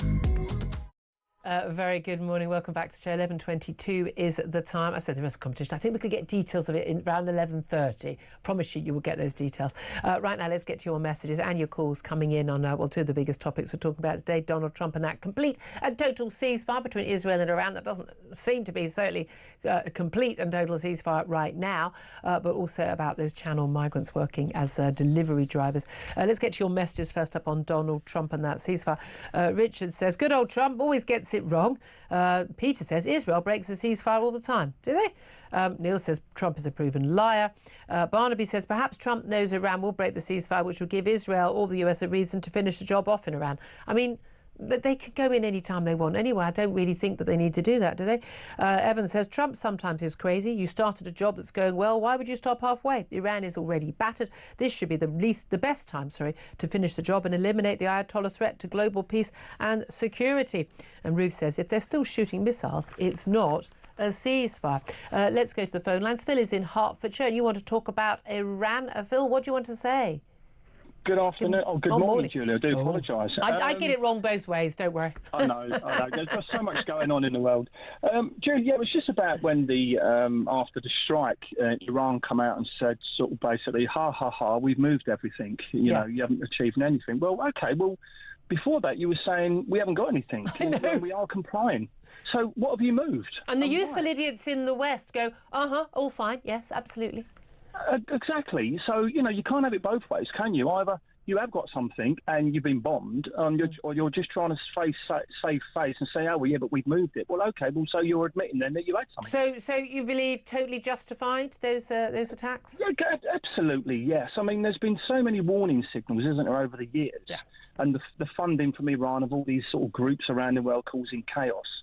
And I agree. I think if those people have developed a nuclear bomb, they would have used it, whether it was a small tactical one or on whatever scale. Yeah. But then, our lefty friends, what would they have said about that? Oh, well, they're justified in using it. Well, it was always they were provoked. They were provoked. That's the thing. What do you make of, say, Donald Trump's actions on this? And again, my view is, if only he had the same view on Russia and Zelensky and saw it and Ukraine and saw it so clear cut.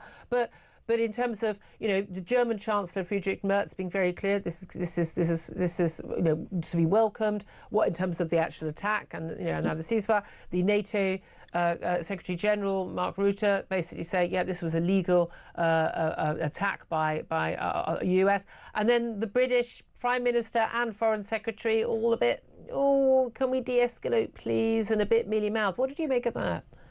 Well, my opinion of that was this. America will be looking at Starmer, Lammy, and saying, well, who are you going to de-escalate? What are you going to de-escalate?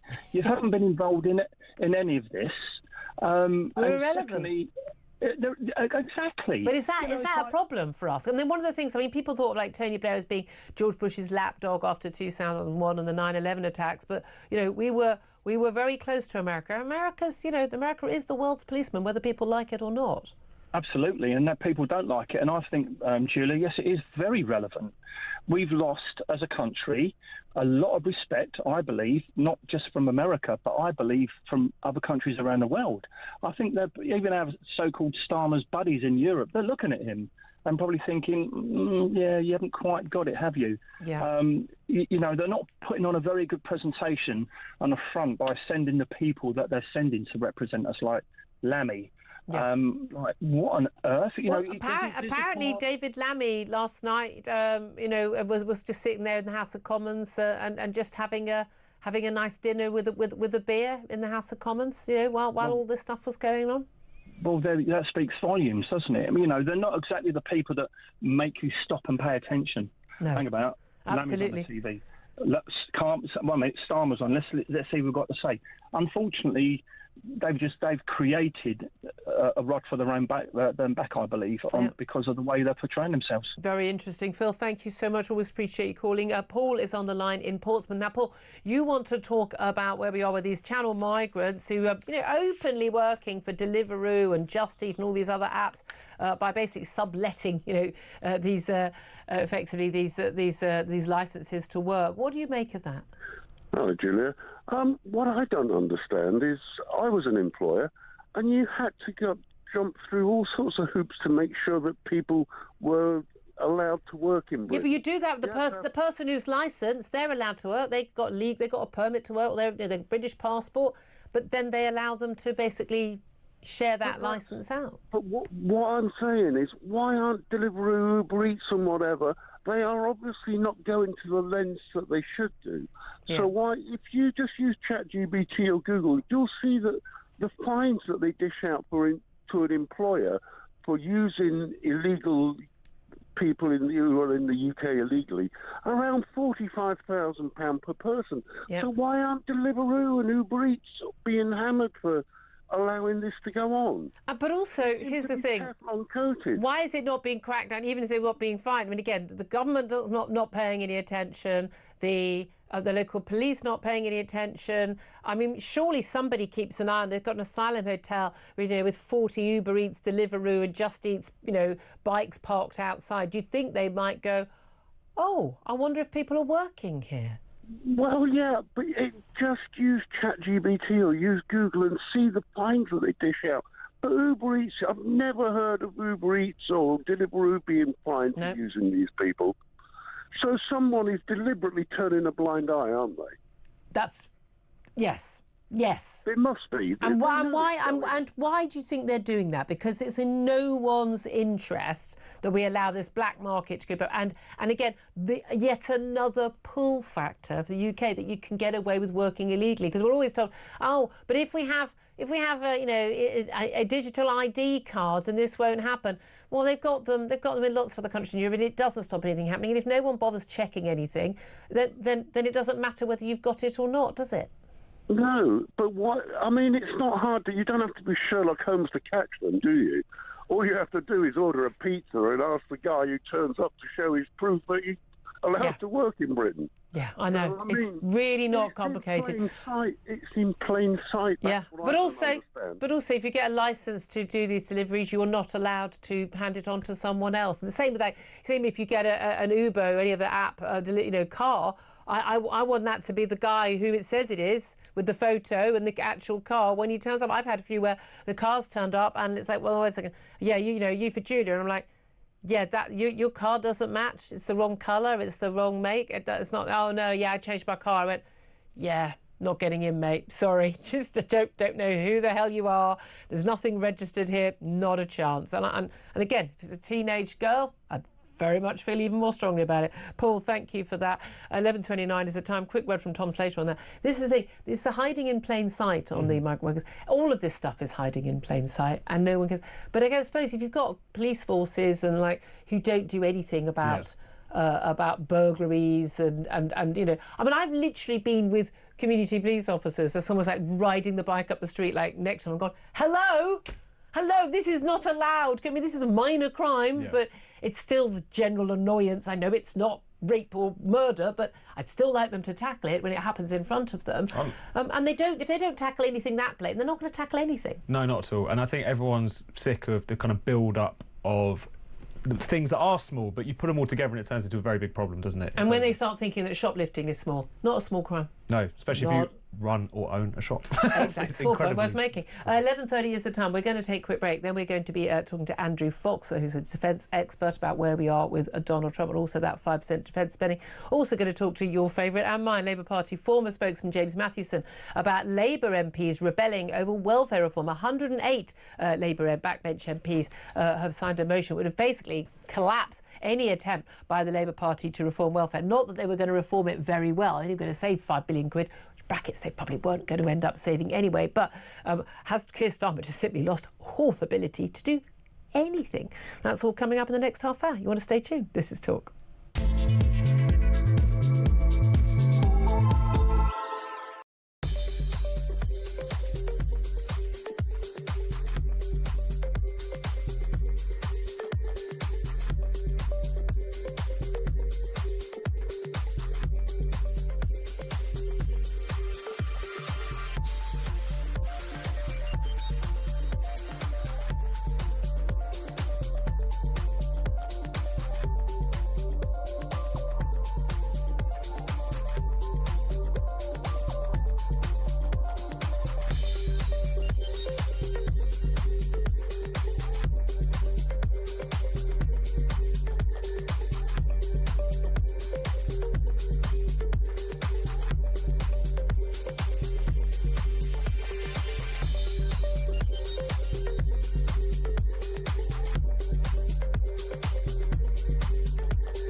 across the UK, on DAB+, on your smart speaker, on your smart TV, and on your side.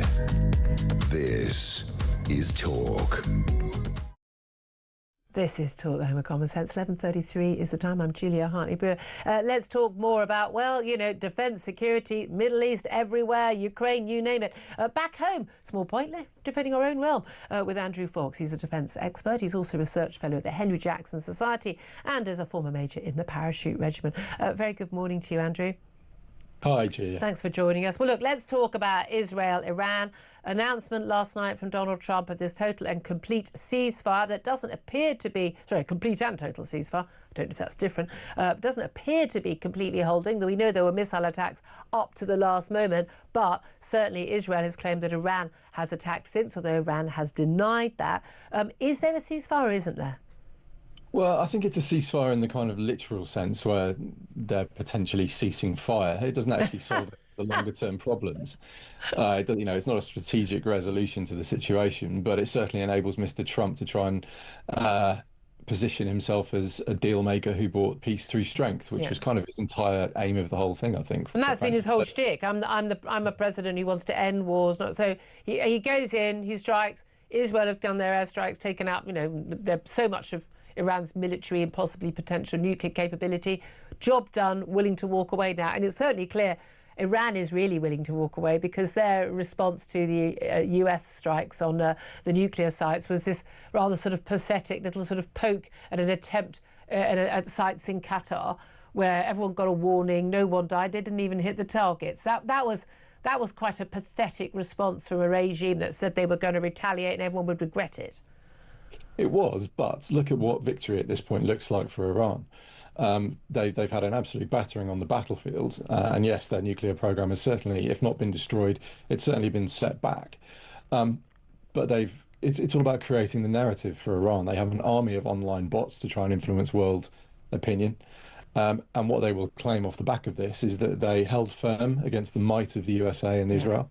And they were able to land punches, which of course they were in Tel Aviv and Haifa and other Israeli cities. They certainly managed to, you know, have minimal effect, but it certainly was there. You know, minimal in the sense that it compared to the hundreds of airstrikes that Israel successfully carried out. You know, this was in pure numbers terms a pretty clear Israeli tactical victory. But Iran will say they won because they survived, and it's as simple as that. And yesterday was just a bit more theatre and performance to contribute to that narrative. Yeah, and there is, I think, a lot of people watching and commenting on this don't realise how much theatre is actually involved in this, from Donald Trump to mullahs to Israel as well. But I mean, the reality is, I would say that Israel, the people of Iran probably, the Middle East and the world is safer today than it was before the weekend and certainly than before the 12-day war began between Israel and Iran, hot war proper, as Donald Trump has called the 12-day war. Do you think the world is a safer place now? Only marginally.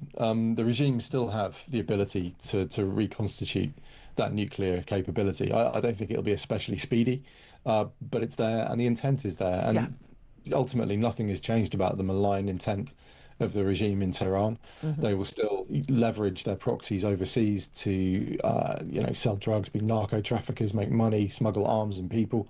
They will still look to carry out nefarious activities in Western countries.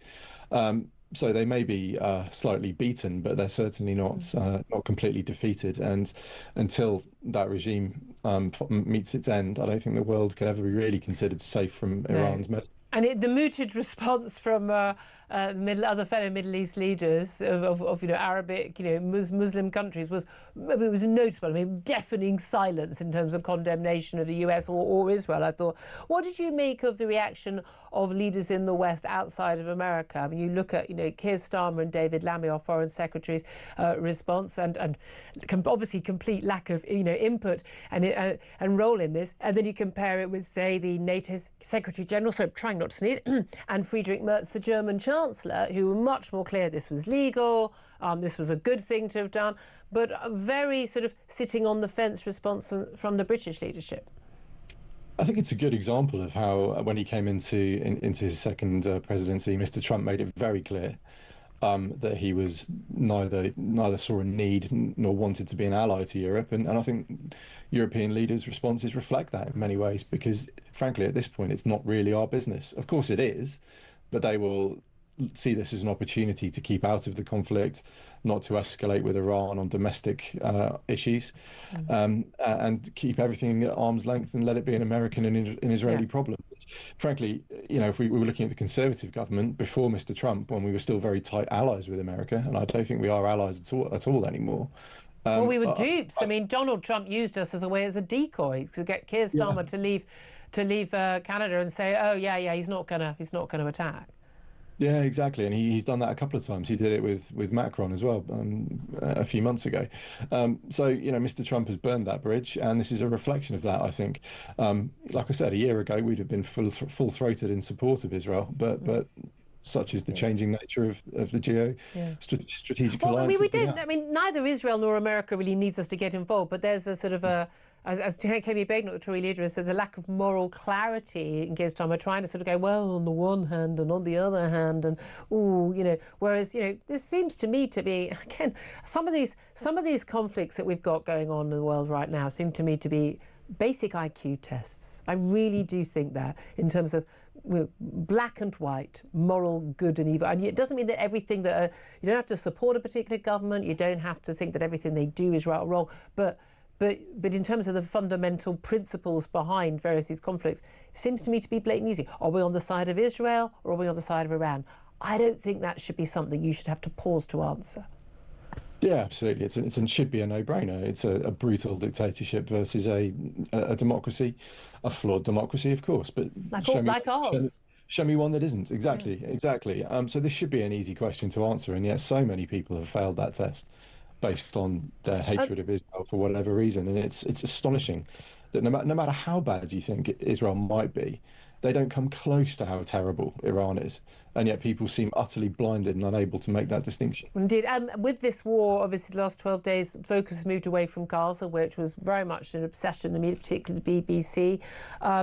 And I know that you've also been noted some of the reports and that have been coming out in the last few weeks, ever since the Gaza humanitarian aid was sort of handed out by a sort of Israel-backed body rather than the UN and UNRWA, and basically so that Hamas can't get hold of the aid and use it as a way of funding themselves and controlling the Palestinian people in Gaza.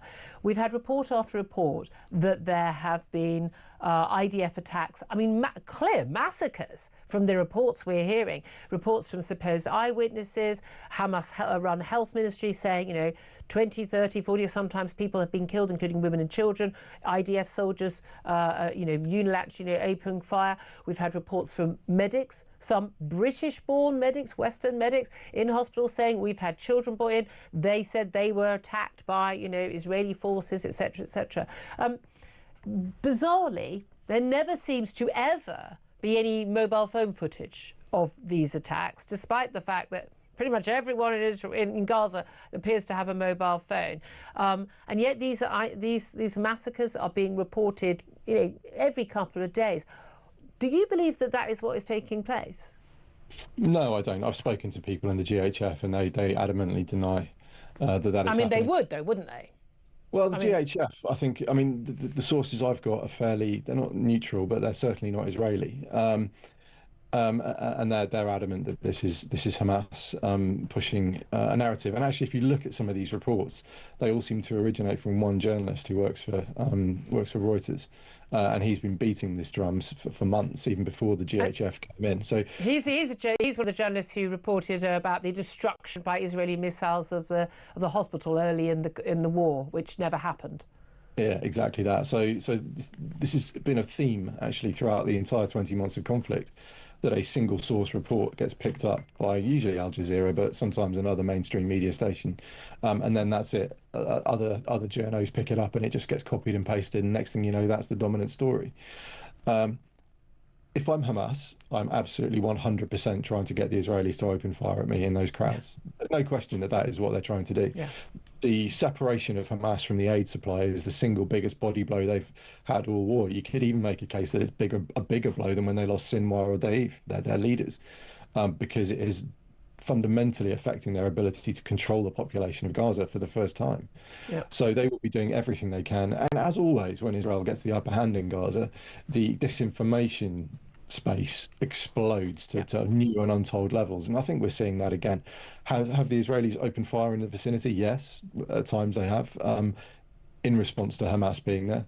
Have we also seen videos of Hamas in the crowd shooting people? Yes, we have. So, as always, the truth is far harder to uncover than. And the thing I've always thought was like, what on earth would be the point? Why would the Israeli soldiers be doing that? That would be an insane thing for them to do. It'd be moral and wrong if it was on civilians, but also it would be an insane thing for them to do for Israeli PR alone. If you just think on that basis, it would be crazy. Why are you taking an aid and then shooting the people coming for the aid?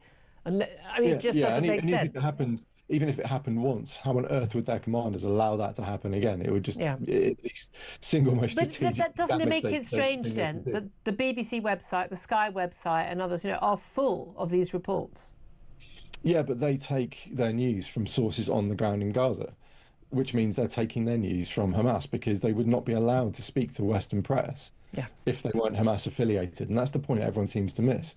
Hamas have had a rigidly tight control on the information that's been coming out of Gaza, and all the journalists that are feeding this stuff to Western journalists have time and time again been proved to be less connected. Yeah, exactly. Again and again, and then another documentary is pulled, and everyone says, "Oh, we're looking into it." But exactly. Just finally, small matter of a NATO summit.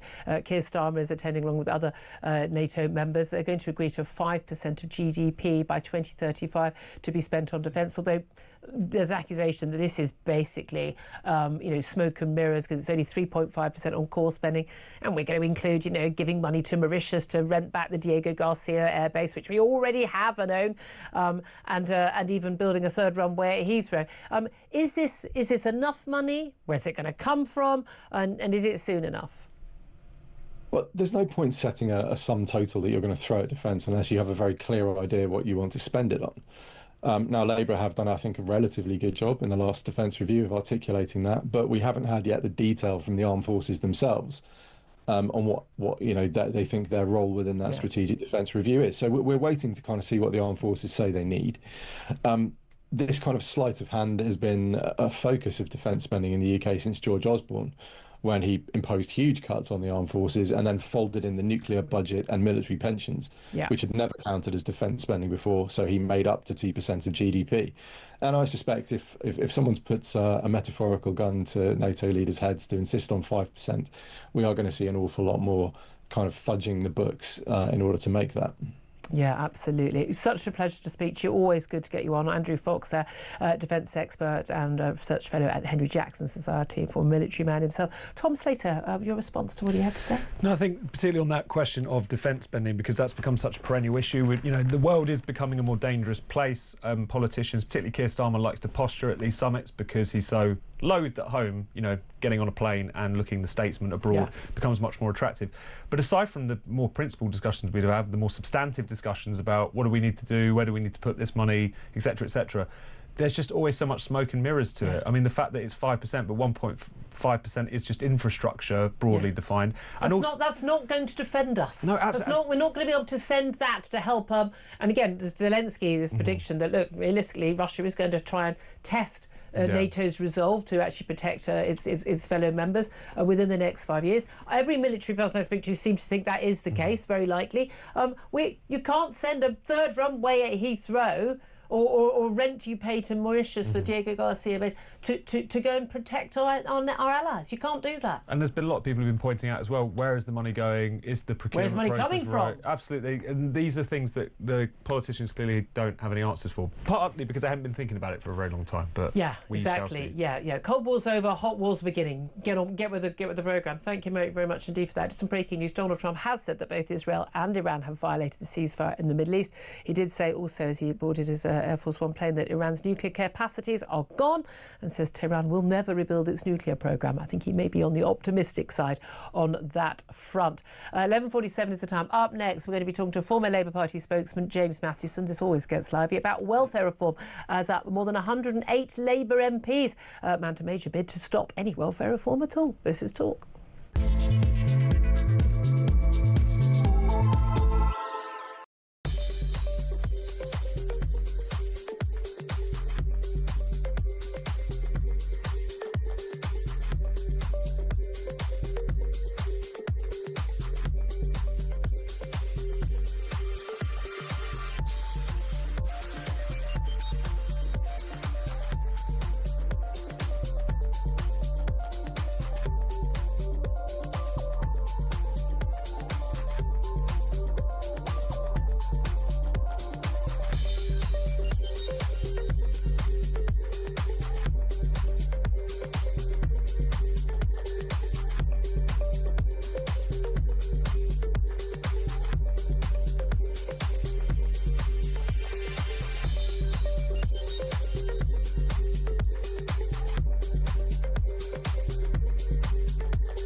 Yes, I mean, it's absolutely awful, and it really does signal some of the significant tensions globally that we're seeing over the last few years. And now this is really broken out. I mean, this is significant. This is the first time we're seeing active warfare with the Iranian state.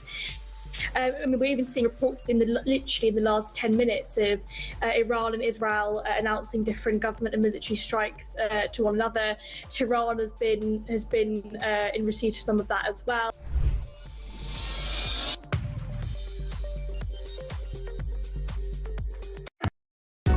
Across the UK, on DAB+, on your smart speaker, on your smart TV, and on your side. This is Talk. This is Talk. Welcome back to the show. I'm Julia Hartley-Brewer. Let's talk right now about, well, not a lot happening at home. Let's talk about what's abroad, what's happening at home, with more than 100 Labour MPs, I think 108 at the last count, maybe more though, supporting a fresh effort to block the Labour government's plans changes to the benefit system. It's welfare reform that, well, doesn't really go far enough, but probably is the wrong kind of reform, cutting some of those PIP payments, personal independence payments for those who are disabled, but not actually cutting more than £5 billion off the benefits bill, which is set to rise by some £18 billion by about 2030, a year, by the way, a year, if they don't go ahead with those plans. But 108 Labour backbench MPs are basically saying we're not happy with this, and they've agreed to sign an amendment that would basically give them an opportunity to vote on a proposal to reject the whole welfare reform bill in its entirety. So what is going to happen there? Let's talk to James Mathewson. He's a former Labour Party spokesman and joins us once again. Good morning and welcome back to the show, James. Good morning, Julia. Our conversations do seem to often get lively, do they not? People seem to enjoy them. Always good to speak to you. Do you back these Labour MPs who are basically, well, I mean, they're tearing up Labour's 165 working majority by signing this amendment to basically throw the whole welfare bill out? Yes, it's not a decision that they've come to lightly either. I haven't spoken to some of them of the past couple of days. Lots of them don't want to be doing this. They don't want to have to oppose the Labour government. Of course they don't. But unfortunately, what we're seeing from these Labour MPs is the heart of the Labour Party, the conscience of the Labour Party. And it's the leadership that has drifted in the opposite direction from that. So if the leadership had wanted the support of those, of course they want blind loyalty. They want, every government does that as a majority. Vote how we tell you to vote, yes. Exactly. That's, and the whips hope they can keep them in line and all the rest of it. But some things, I'm afraid, you just can't do. And if these people got into politics to try and reform welfare in the way that they want to see it done and have a strong welfare state, then you're not going to convince them to vote for this. The trouble with this is, and yes, everyone can be concerned about some individual examples, and I have to say, I think this is a very flawed bill. I don't think we should be cutting the amount of benefits in real terms, which is what it would also do for people who are disabled. I think we should be making sure people can live a good quality life if they do need to rely on these sort of benefit payments. But it's called the Universal Credit and Personal Independence Payment Bill, and one of the key proposals, that their idea is about cutting the cost of this exploding welfare bill, is to make it harder for this BBC copy says harder for disabled people with less severe conditions to claim PIP, the independence payment. I would say to make it harder for people who don't need it to get it. Now, given that we've had an explosion, I think another 1,000 people a day on the current rules are able to claim these benefits. There's been loads of evidence that these are being claimed by people, particularly when we're talking about mental health issues rather than physical issues, who in any other country, in any other time, pre-COVID, would not be eligible for these benefits, getting a huge amount of money from the public purse. Not working because they don't have to, not contributing, it enables them to gain a huge number of other benefits, the housing benefit and all of that. We can't afford to basically put, a third of the people of working age on disability benefits when the third of the people on working age aren't disabled. It's exploding. It's got to be stopped, hasn't it, James? No. No, we should all be on disability benefits. Oh, no, I've hurt my thumb. Disability benefits, please. No, of course not, Julia. But the situation here is, firstly, I would say we shouldn't be looking to the past as an example of how we want to build our country going forward. We should be moving forward. We should be improving things going forward as a country. No, but the fact that we've had a massive increase in the number of people, the percentage of people of working age who are claiming this benefit, you think that we do actually have more people who are disabled now? Yes, absolutely. And let me explain to you why. Because this disability is not about being out of work, okay? This is not a work replacement disability. PIP is about covering the cost that comes with having a disability, because there are extra costs to your life by having a disability. Now, of course, the issue that we disagree on time and time again on here is where you draw that line on what classes as a disability and what causes an impact to your life. Now, for example, I have autism, right? I was diagnosed when I was 20. My diagnosis at the time was Asperger's. I would be able to put in a PIP claim if I wanted, and it would be assessed. I would likely be turned down because all of the things I would choose in the options on the tick boxes would be things that don't impact my day-to-day life or my ability to work. You'd be turned down because you don't need it. Exactly, but there's no problem with turning people down. People who someone who made a different, someone with the same diagnosis who gave different answers would get it. But what if they also don't need it? They wouldn't automatically get it. I'm not saying they'd automatically get it. They'd have to prove themselves through this very harrowing process that goes on. A very harrowing Zoom interview. A very harrowing Zoom interview. Which is still carried out by private contractors. A Zoom interview is harrowing. I'm sorry, like if you have to go and try and prove yourself while you live with a chronic condition, whether it be mental health related or physical health related, then it is often harrowing. But you shouldn't have to. So, hello, I would like thousands and thousands of pounds from the state. Oh, the state doesn't have any money, from other hard-working people. Of course you should have to prove it. Of course you should have to prove it. There is a process for that. But this process is built, we know this. The private companies who get the contracts to manage these things, they are built on this whole idea of trying to cut down the amount of people. Okay, they are, and they were, except for the fact that they're not cutting down on it, they're allowing an explosion of it. So something else is going wrong. And your argument is that all these people are sicker and unable to work. But what does that tell you? If they're still cutting down it, if they're still coming at it with that hardcore safe approach, and it's still going up... They clearly have different incentives. No, it is not possible that we are a miraculously sicker country now than we were 5 years ago, or that we should have so many more disabled and sick people than any other Western nation. What, I mean, is there something in the water? What is it? It's not, a disability isn't sickness, it's not weakness. We're not looking at people and thinking that, no, I'm not saying that you did, I'm just saying it's not a failure or something to look at negatively. It's just a reality of what is. No, you say it's a reality of what is. How on earth have we got from a situation where we have so many more people who are now registered, needing to have disability benefits of these kind? And by the way, I know that you can work when you're on these benefits. The vast majority of people don't work who claim these benefits. Well, that's because of another element, a separate element entirely, which is handled differently. Because you can, if you can work and receive PIP, that your PIP is about your cost that comes with your disability, because there are costs to your life, whether it be costs of prescriptions, medications, all things like that. And then obviously on top of that, the adaptations that you have to make to life. And lots of people, by the way, people trade this for the Motability scheme a lot of the time, which is a fantastic scheme, which allows people to get access to vehicles, to have their freedom and their independence when otherwise they wouldn't. Because we look at, now you talk about this regularly, Julia. It's something I agree massive explosion in that as well. When we talk about cars, because London-centric people and all the rest of it don't understand the power that a car. If my mum as a single parent didn't have a car when we were growing up, then we would have been stuffed. I understand that. The question is whether the other taxpayers should be paying for people's brand new cars. That's a different matter entirely. You exchange your PIP payment for it. Your PIP payment isn't any more than it should be because you're getting a car. The Motability scheme brings down that cost to be able to meet them where they are. That's how it works. Yeah, it's just costing us absolutely billions of pounds. I just find it extraordinary that you and Labour MPs, 108 of them, apparently don't accept that we've seen a massive explosion in this. We can't afford it. We cannot have, I think it's one in eight people of working age not working and claiming some of these benefits. The numbers don't add up. We can't afford to not afford it, Julia. If we're going to do a welfare state, we've got to do a welfare state. A welfare state should be people who need it, not people who feel anxious on a Monday morning about going to work because it might be raining.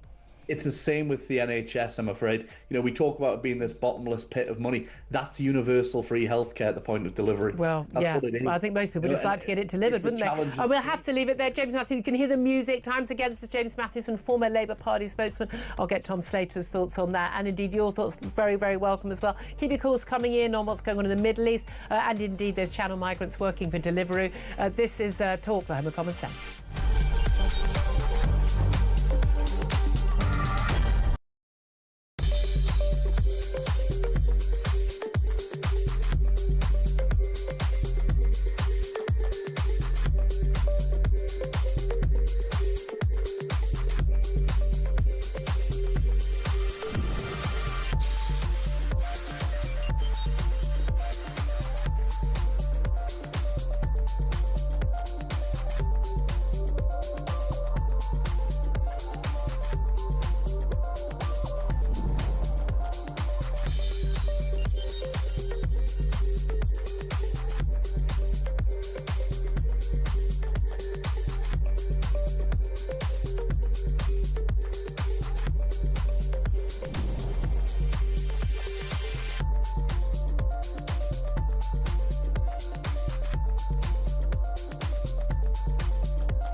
across the UK.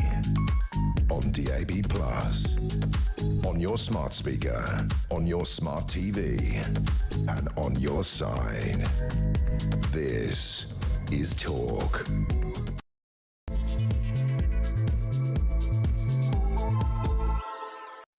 Very, very good afternoon. Welcome back to the show, or welcome to the show if you just joined us. This is Talk, the home of common sense. I'm Julia Hartley-Brewer. By the way, if you've just joined us, you've missed a rip-roaring show. Lots and lots of top guests, as per usual. And if you do ever miss any of the show, don't forget you can go to our YouTube page, not just Talk YouTube page, but my own page. I know, so exciting. The Julia Hartley-Brewer Show. You've got no excuse for not finding it. It's really that easy.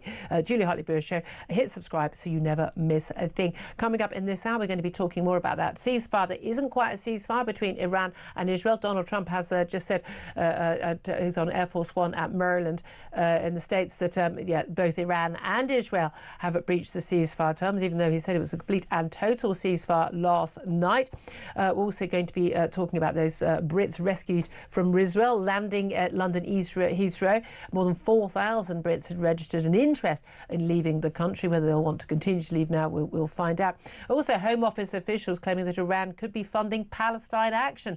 This comes after the Home Secretary, Yvette Cooper, announced a Commons vote next week on whether to prescribe the group as a terrorist organisation. And we're going to talk more about that Sun investigation, their front page today, revealing that small boat migrants are working at Deliveroo as delivery takeaway drivers and riders, along, Uber Eats and all the others, within hours of arriving in the UK. Extraordinary. Also, small point, by the way, we're also paying for their accommodation. So they're working on the black market, earning up to £1,000 a week by all accounts, not paying tax, and I'd say putting an awful lot of people at risk. Do you want to open the door to an illegal migrant, or do you want your teenage daughter to open the door to an illegal migrant making a delivery? I'm wondering. We're going to talk about all of that. Love to hear your thoughts on all the big topics we're talking about. 0344 499 1000 is the number to call. You can text on 87222. You can also send a message to us on X at talkTV. Calls are charged at the national rate. Text costs one standard network rate message. I promise we're going to get some more of your calls in this next hour. In particular, on the ceasefire or not a ceasefire in the Middle East, and of course those channel migrants as well. Lots of top guests coming up, including Natasha Housdorf for the next few moments, and of course Lord Craig McKinley talking about that channel migrant worker story. First up, let me introduce you once again to Tom Slater, editor at Spiked Online, joining me for the whole show today. We've locked the doors, he can't escape till 1. Tom, welcome back to the show. I do want to talk to you about, just before we go to Natasha Housdorf, the conversation we were just having with the former Labour Party spokesman James Matthews. He says he's no longer left the Labour Party, thinks the Labour Party is far too right-wing now. And this is about these Labour MPs. We understand 108 of them. 12 committee chairs, interestingly. Yeah. These are senior MPs mounting a bid to block any welfare reform. They basically signed an amendment, which it's a parliamentary device. Basically, would just block the entire welfare bill that's going through. I would argue the welfare bill that aims to save £5 billion a year is A, won't save £5 billion a year, and B, it's not enough, and C, it does a lot of the wrong things. But this wipes out Labour's majority. We're less than a year into Keir Starmer's premiership. He can't push through a basic bit of legislation, which is mild at best, I would say inadequate at best, to tackle this issue. What do you make of this? I think it says two things loud and clear, one of which is the fundamental weakness of Keir Starmer. We know that he's very unpopular in the country, but the fact that he can't even hold his own parliamentary party together is striking. It's not usually this quickly that someone who has become Prime Minister through winning an election, not just kind of scuttling into office when their predecessors have to fall on their sword or what have you, that their authority crumbles this quickly. I think the other thing that it shows is that the Labour Party often doesn't really know what it's for. Oftentimes it just looks like a kind of system for human rights lawyers and people who worked in the charity sector to get a nice house, a nice seat in Parliament, shall we say. But welfarism seems to be the kind of replacement for an ideology. Like there's this idea now on the centre left and the left more broadly, which is that the whole end point of politics is to just keep as many people in receipt of welfare as possible. Even though that's somehow a moral thing to do, as opposed to really, really bad for people. And that kind of shift from, say, full employment as the ultimate aim to essentially just maintaining the benefit system, even to the point where you have whole towns and cities across the country where you can have a quarter of the population who aren't in work. This is something which is clearly should be an outrage to a party whose name is Labour. The whole point, the dignity in work, that people should be in work, better working conditions and so on and so forth, more control over their lives.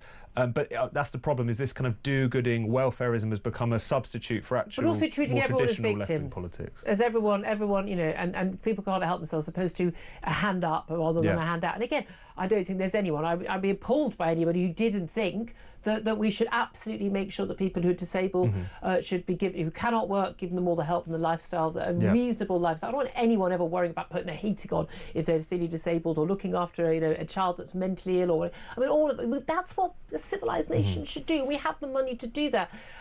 But I also enabling people. You know, if some, you know, I can walk to work, I can get the tube or whatever. But someone who desperately needs a car but couldn't possibly afford a car but wants to work and they need it as a tool to get around.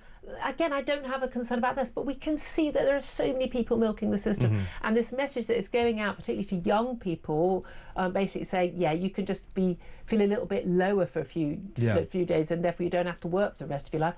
That is not only terrible for the taxpayers forced to pay for those people for the rest of their lives, but it's also condemning them to a life of hopelessness and misery. Because I agree with you, I think work is good for you. I think self-respect and also the moral duty, which the left used to agree with, which the moral duty of able-bodied people to contribute and work. No, absolutely, and to be properly compensated for that. And I think you're absolutely right. There is no indignity in someone who cannot work because of disability, because of accidents, because of all sorts of different things, in having to, you know, be in receipt of state benefits in order to live a dignified life. That's why you have a welfare state and a safety net. At the same time, why are we treating this as something which should be cast around for large parts of the population? If nothing else, it's like crumbs from the table. This is not a life in which you can get on and prosper and so forth. So the way in which it's being kind of fetishised by a left who think of the Labour Party and the state primarily as just like a giant charity rather than something which allows for people to take control of their own lives, that's a really big shift which has taken place in our politics without anyone really realising. Absolutely. Really interesting. I'd love to get your thoughts on that. 0344 499 1000 if you want to have yours say, so we get your calls in the next hour. Right now, delighted to say that Natasha Hausdorff joins us. She's a barrister and legal director at UK Lawyers for Israel. A very good afternoon to you, Natasha. Good afternoon, Julia. Thank you for joining us. Look, we've got a ceasefire in the Middle East that isn't a ceasefire. It's already been broken by both Iran and Israel, according to President Trump. He said, I have to get Israel to calm down, he said, in response to what Israel claims were attacks by Iranian missiles. Iran has denied there were missiles, but there were missiles, and where they've come from. What do you make of, first of all, the claims of ceasefire, and also the claims that the strikes by Israel and indeed on Iran, and the strikes by America on those nuclear sites were illegal, which has been claimed by, we understand, among others, the Attorney General of the UK? Well, we're still waiting for some confirmation as to whether those leaks as to his advice were correct. But if they are, I would say that they are certainly not a reflection of the applicable international law. Israel has been in an ongoing armed conflict with Iran for decades. Of course, most of that was conducted by Iran through its terror proxies, Hezbollah, Hamas, and latterly the Houthis. But it's also struck Israel directly across last year with hundreds of ballistic missiles. And this is the reported violation of the ceasefire after it came into effect that Iran continued to fire at least one ballistic missile. That has been taken very seriously. We've had both the defense minister in Israel, Katz, and also the chief of staff indicating that this is a violation of the ceasefire and it will be met with a very strong response. So in light of those developments and perhaps the developments over the last week, perhaps we don't take every word that President Trump writes on social media as gospel. And we'll have to see what response that violation by Iran is met with. Well, indeed. And a lot of people, including our own Prime Minister and our Foreign Secretary, David Lammy as well, kind of tried to sit on the fence about this issue. But we haven't seen that from, say, Mark Rutte, the NATO Secretary General. It was very, very clear that this was a legal strike by America. And indeed, the Friedrich Merz, the German Chancellor, very happy to openly praise the move. Many here, not just our prime ministers, but the commentariats are talking about how this was an act of war that would make the world less safe. But there seems to be, I mean, I know we're all going out and being surprised by this, but there seem to be two different rules when it comes to anything that involves Israel or the defence of Israel that come into place whenever there's any international military action. Well, this is why it's strong, perhaps irrefutable evidence that what is being discussed is not law, because it is being used to justify a political position. One, in terms of what members of the British government have been saying, is ultimately not just anti-Israel but anti-Western. I think there needs to be a realisation, and one that is publicly reflected, that after the last 12 days, the Middle East and the world as a whole is in fact much safer, that the losses that the Islamic regime in Iran have suffered have improved the prospects of a peaceful future across the region, have certainly lessened the ability of the IRGC to target Western interests around the world. And we know that there have been multiple recent plots by this terrorist organisation in the UK that have been foiled.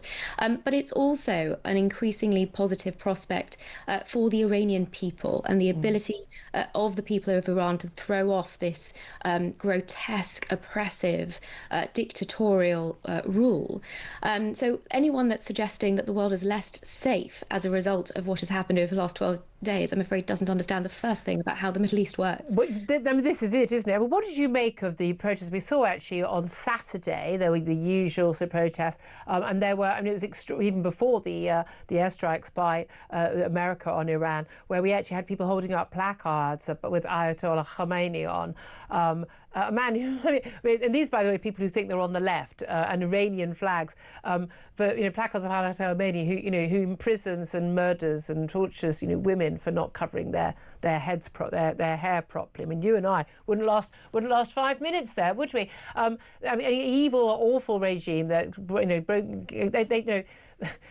homosexuality is so illegal and so badly punished that young men who are gay are forced to mutilate their bodies and pretend that they're trans and think they're women so they can stay alive and stay a part of society. I mean, we are talking about the most brutal regime. People marching for Iran on Saturday, and again we saw with Palestine Action, the demonstration we had not at Westminster but Trafalgar Square. They were banned by the police from being outside Westminster.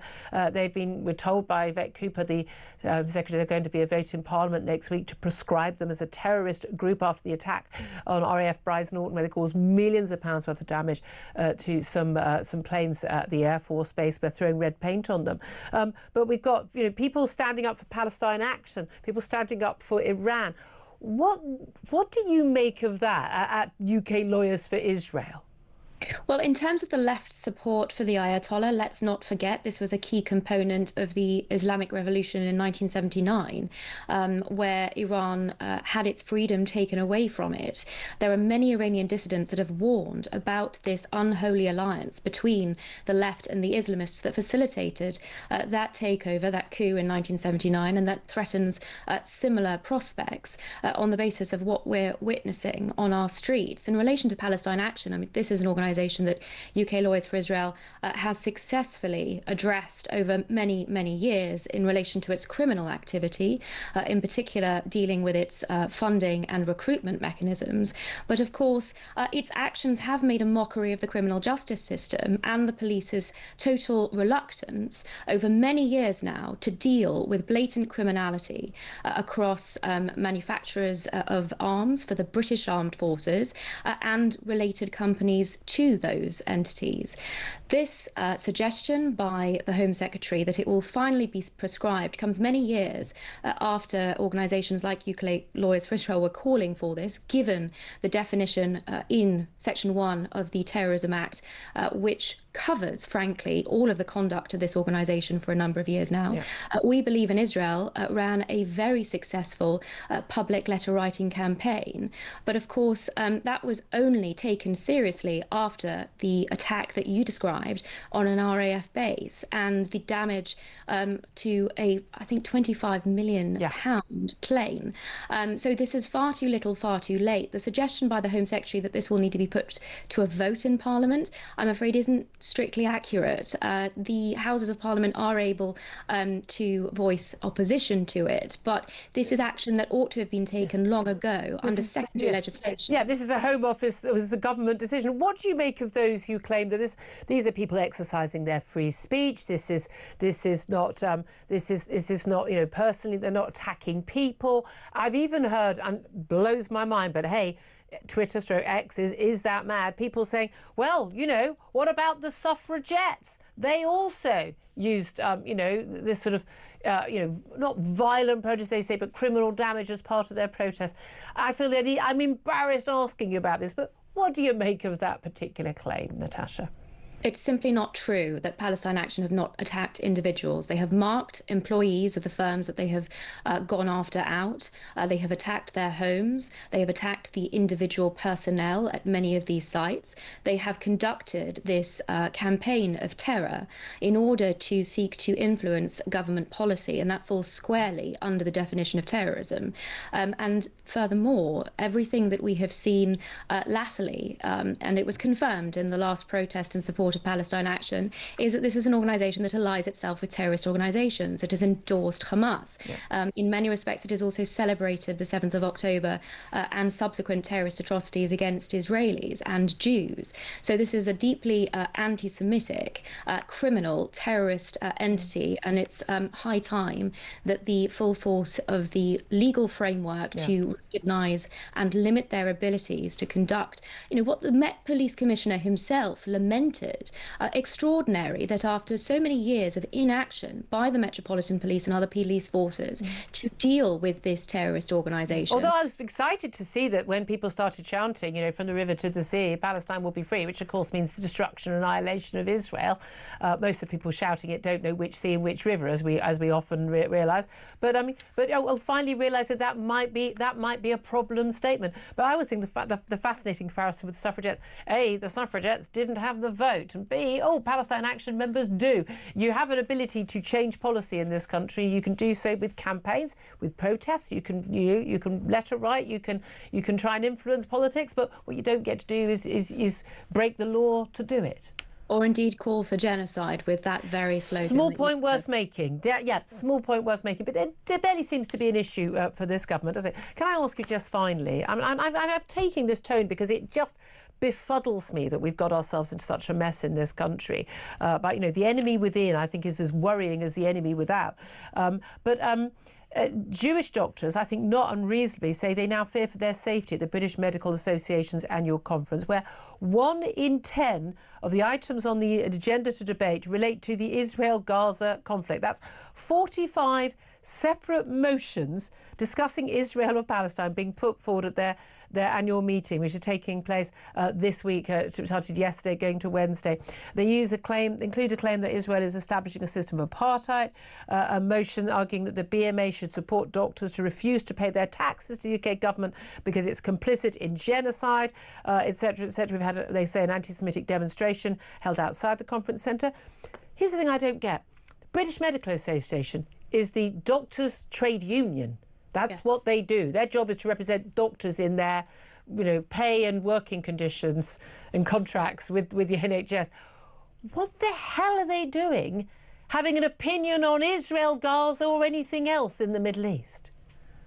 Well, opinions on political situations aside, Julia, we have had constant referrals by concerned medical professionals and members of the public about members of the British Medical Association that have voiced support for terror, that have glorified terrorism, that have clearly engaged in anti-Semitic rhetoric. A lot of this is on social media. And the fact of the matter is my organisation has been actively involved in taking those referrals, making complaints to the Medical Association, and those are being taken very seriously because of the legitimate grounds upon which they have been made. What we have seen in the context of the meeting that is currently taking place comes on the back of hundreds of similar resolutions that were put forward last year, many of which UKLFI were also involved in as a result of these referrals. But I'll just perhaps read you a part of what was passed yesterday, which is that there was a commitment to continue to regard any doctors erased from the register for non-violent protest as professional colleagues in good standing.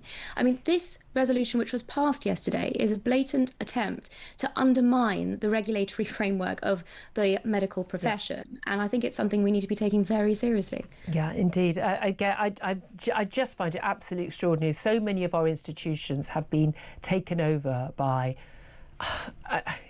Again, they're obsessed with one particular conflict. I don't know. Did they have lots of motions about what's going on in Yemen, or did they have lots in Syria? No, funny that. I can't, again, never work out what it is about this one particular conflict they're so concerned about, but I'm sure there is an answer to that. Natasha Hausdorff, thank you for your great work, and great to have you on the show. Barrister and legal director of the UK Lawyers for Israel Group. Tom Slater, if you want to just come in on the BMA, but I do think it's sort of thing that you guys write about Spiked Online is there are just so many organisations, whether it's the BMA, whether it's whether it's the BBC, whether it's loads of other organisations, human rights lawyers largely, but the great and the good, who have the Dawn Frenches of this world, the Stephen Fries, or whoever I don't know where he is on this one. I know he's mad on trans stuff, but they seem to just. They literally have all the wrong opinions based on no facts at all. I mean, last time I looked, to become a doctor, you had to have 3 grade A levels. I thought these were the clever people.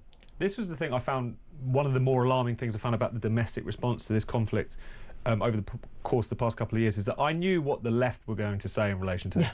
They have been going down an Israelophobic rabbit hole for a very long time now, making excuses for Islamist terrorism, both led by Jeremy Corbyn and abroad. None of that surprised me. It's amongst the sort of squishy middle of liberal left opinion. The Rory Stewarts, those sorts of, the Alistair Campbells. It's those sorts of people who were not even particularly clued up, I would dare say, on this conflict before it actually flared up again over the course of the past few years with that genocidal pogrom in Israel on October the 7th. The fact that it's become the common sense of that layer of society who really do kind of permeate our cultural elite, our political class, what have you. They're not people just shouting on demonstrations. They have genuine clout and power. The fact that those people have imbibed all of these nonsensical prejudices against the state of Israel, and more broadly, dare I say in some cases, a certain willingness to make excuses for, at the very least, anti-Semitic Islamist forces, it's not brand new, but it's the takeover of kind of polite society opinion by Israelophobia has been so total. I've found that particularly alarming. And so much of this is PR, is Hamas, PR, what goes on in Gaza. And again, I do believe that an awful lot of what we're reading is completely untrue. And I don't in any way think that the Israeli government doesn't do bad things, and that there are IDF forces who occasionally, or even often, do bad things, as indeed have our forces in America and every other forces. And the mistakes are made, there's a fog of war, there will be atrocities committed, that is awful, and people should be held to account. Got no issue with that. Do I think that Israel is carrying out a genocide in Gaza, is firing indiscriminately on civilians trying to get food aid? No, I think that's an absolute lie, and it doesn't even make sense. I mean, it doesn't even make sense. The facts simply don't back it up, and it amazes me how many people who are leading long-standing war correspondents at the BBC, top lawyers, naming no names, that they can't see it. I don't.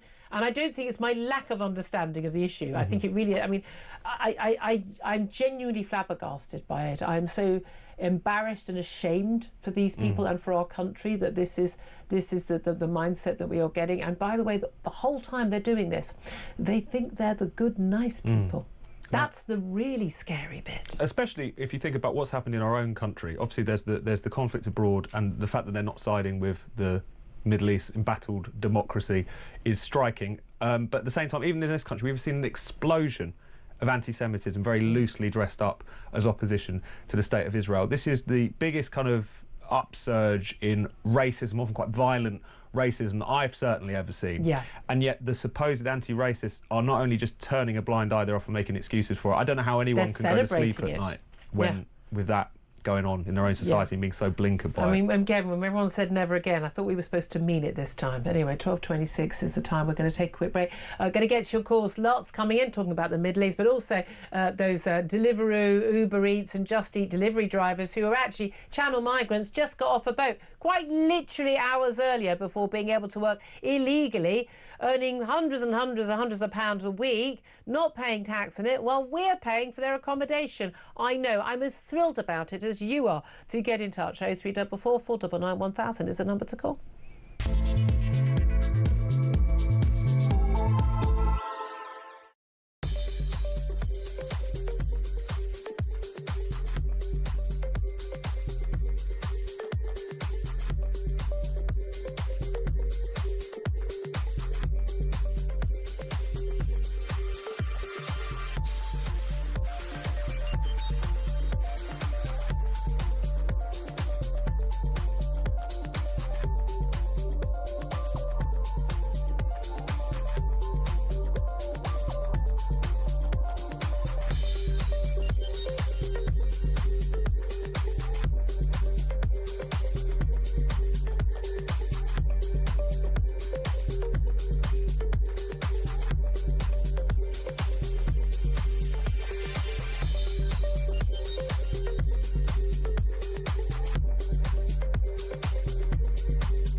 a brilliant man put it to me last week that there are three Donald Trumps in Donald Trump's mind. There's the winner, the deal maker, and the peacemaker. And I think he thinks with this strike he may just be able to get away with being all three in the end. Is there a loser in that? Could he lose out on this? Well, he hasn't really lost so far, so you should bet against him. But I do think this action could have repercussions that could spin out of control very, very quickly. Across the UK, on DAB+, on your smart speaker, on your smart TV, and on your side. This is Talk. Very good afternoon. Welcome back to the show. 12:29 is the time. Coming up very soon, going to talk to Lord McKinley, Craig McKinley, as well as me, still Craig McKinley, really, former Tory MP. First up, though, let's get to your calls. I'm going to get a lot more time for calls as well in the next half hour. Coming in thick and fast on Iran, on the delivery drivers. Let's talk to Mark in Lincolnshire, first of all, on what's going on in the Middle East. Mark, what do you want to say? Good morning, Julia, me duck. You me duck me. Good afternoon, you. What do you want to say, my love? Yeah, it's just, as far as I'm concerned, the UK just needs to wind its neck in on all this stuff, to be honest. We couldn't have pulled off what the Americans did at the weekend. No one else could. No, they're the only country that have those bombs.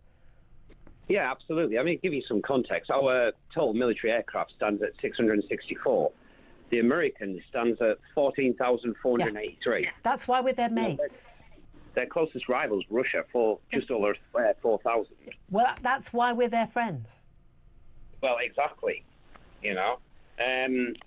So, yeah, I just think... But when you say we should wind our neck in, what do you mean? We haven't been involved. We haven't even tried to even take sides on this and have what Kemi Badenoch called moral clarity. What do you mean by wind our neck in? I just think we're a little dog barking in a big dog war. Right. It's not our problem. Is that no? Come on, be honest. Is it? It's not our problem. It's their problem. It's not our problem. No, it is our problem because America are doing the dirty work for everybody.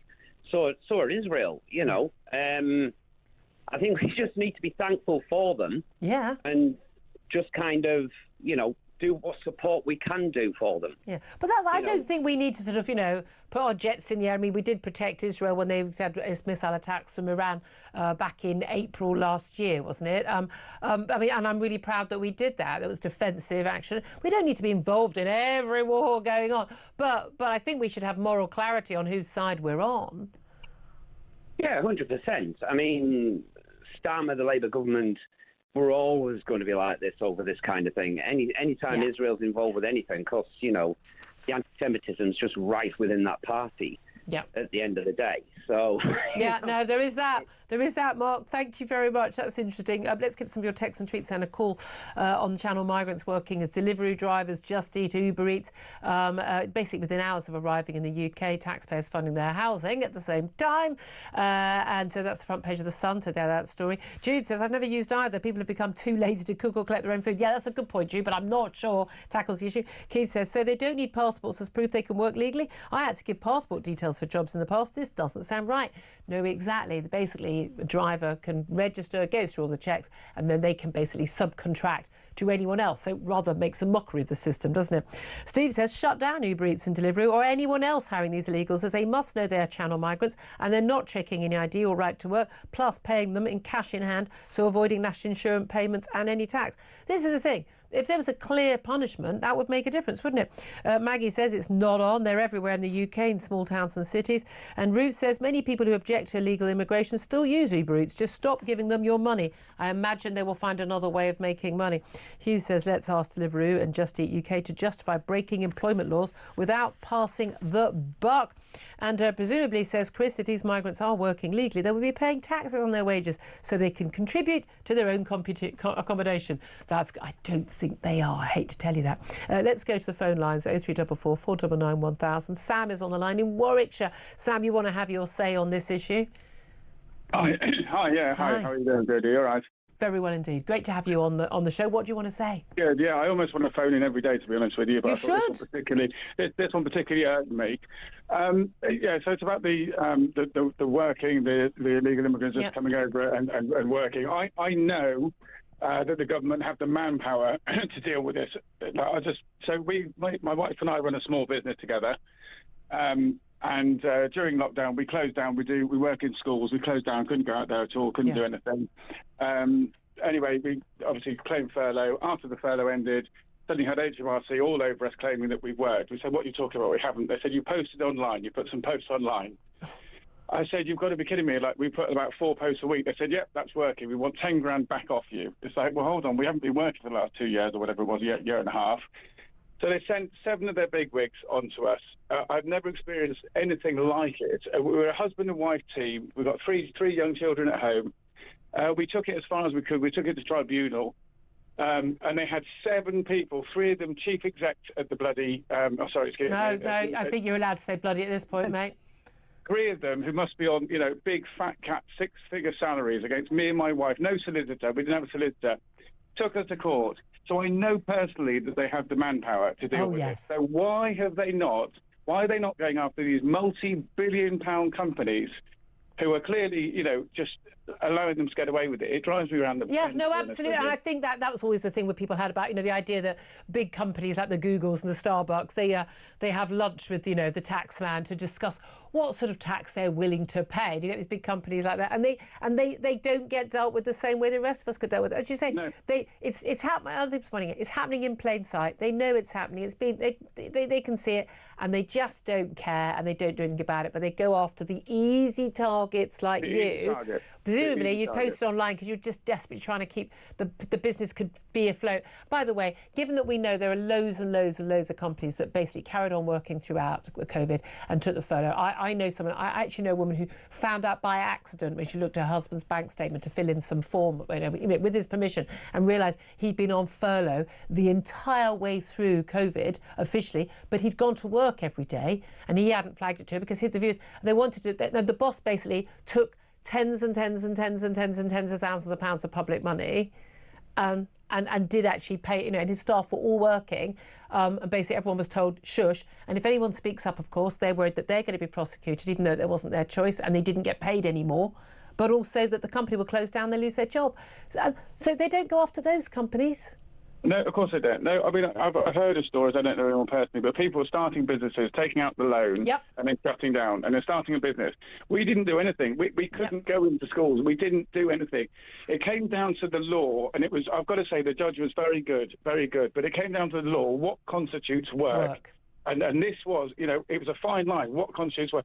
When we work, we are on social media. We are firing out 20 to 25 a day. Yeah. We went down to 3 or 4 a week. It was things like keep your pecker up, keep your chin up. Yeah, that's not work. That's not work. No, Sam, I'm sure everyone listening is just as outraged. Again, the petty, jobs-worthy people. They go after people like you and your wife who are legitimate, but not the actual criminals. Sam, our heart goes out to you. Thank you so much for your call. Really appreciate that. 12:36 is the time. We're going to take a break. I have a funny thing that Lord McKinley is going to have thoughts on that.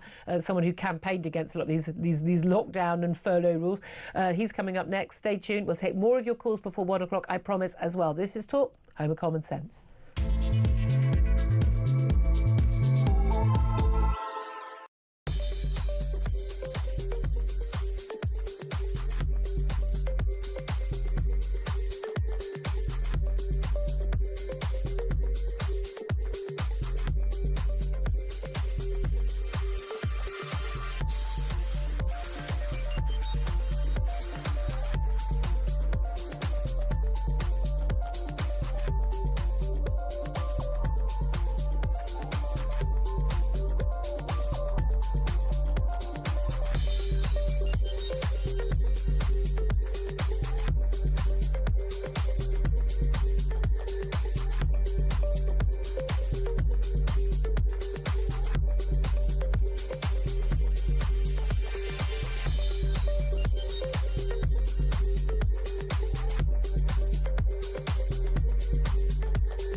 across the UK, on DAB+, on your smart speaker, on your smart TV, and on your side. This is Talk. Well, this is Talk, the Home of Common Sense, for me, Julia Hartley-Brewer. Delighted to say that Lord McKinley, Craig McKinley, joins us now. He's a Conservative peer, former Tory MP, and joins us on the line to talk about, well, lots of the big stories of the news. Very, very good afternoon to you. Good to see you again, Julia. Apologies, coming to you a bit late, but I'm sure you were interested in the call we just had from Sam and talking about how, HMRC and as you know, they'll go after small businesses, legitimate businesses. Oh, you claim some furlough cash, but they think they shouldn't. Doesn't sound to me like they were working, posting full tweets over. It doesn't sound like a job to me. But at the same time, not going after channel migrants, illegally working, sometimes within hours of arriving in the country, living in taxpayer-funded accommodation, either asylum hotel or private accommodation, basically operating on sort of subcontracted contracts for the Uber Eats, Deliveroo, Just Eat and the others to ride around delivering food. Happening in plain sight, parking their bikes outside the asylum hotels. It's really obvious what's going on. They're not allowed to work. Everyone knows they're not allowed to work. People running these things know they're not to work. HMRC investigate people like Sam and his wife and don't go after Uber Eats and Just Eat and Deliveroo. What's going on? Well, if you employ an illegal immigrant on a PAYE type business, then the fine can be up to £20,000 per not enough employee. But I mean, that's fairly lumpy amount. I mean, frankly, they should be doing exactly the same to these delivery companies because this whole gig economy is now, frankly, a racket. I mean, this was alerted to me actually some years ago, and I did pass it on to the powers that be through the Home Office. Yeah. There was an employee in Parliament said to me, do you know what? I live around the corner from an asylum hotel, and there are these Deliveroo, Just Eat, Uber Eats bikes all over the place. So, I mean, this is in total plain sight. Now, I mean, I could think of some means of extracting who the illegals are out of this, because they must be operating through common bank accounts. Yeah. And I'm sure they're claiming it's probably family members, friends members. Yeah. They're giving the details, but also this right to substitution is completely open. I mean, that's the problem, is it? So they exploit a loophole. So someone is given an account, they have to go through and prove that they can work there. But so the legitimate account holder is allowed to sublet the work, and even though signing up for an account is free. So one group has 20,000 members and they've got dozens of posts a day advertising the accounts. We're requiring no documents whatsoever. So an undercover Sun reporter posing as an arrival from Afghanistan was offered an account 10 minutes after signing up, and when asked if having no documents was a problem, one Deliveroo dealer, as he's called himself, said, "You will not be caught, Allah willing." I mean, so they top up, they get cash. I mean, presumably presumably a cut is taken when the money is paid by these companies.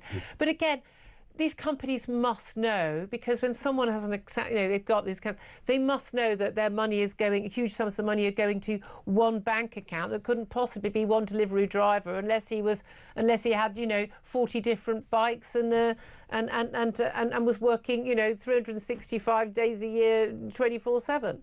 Well, I find it hard to believe there must be some sort of Nelsonian blind eye going on within these companies, because it doesn't take the brains of a rocket scientist to actually. The brains of you mean the brains of an illegal migrant, because they're all rocket scientists. But I mean, Didn't you get that memo?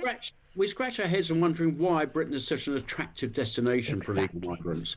And when you're given a nice hotel, I understand, 4-star hotels. I've got a friend who's tried to book up a hotel that he uses all the time near Heathrow Airport for work, 4-star, very nice, and told, no, sorry, can't take these bookings anymore because we've been taken over by the Home Office. I thought we were told, certainly under your lot, the Tories, that no more 4-star hotels would be used. Well, I'm afraid this was a 4-star hotel. They've redesignated themselves. They're identifying as a 3-star. Only a few months ago.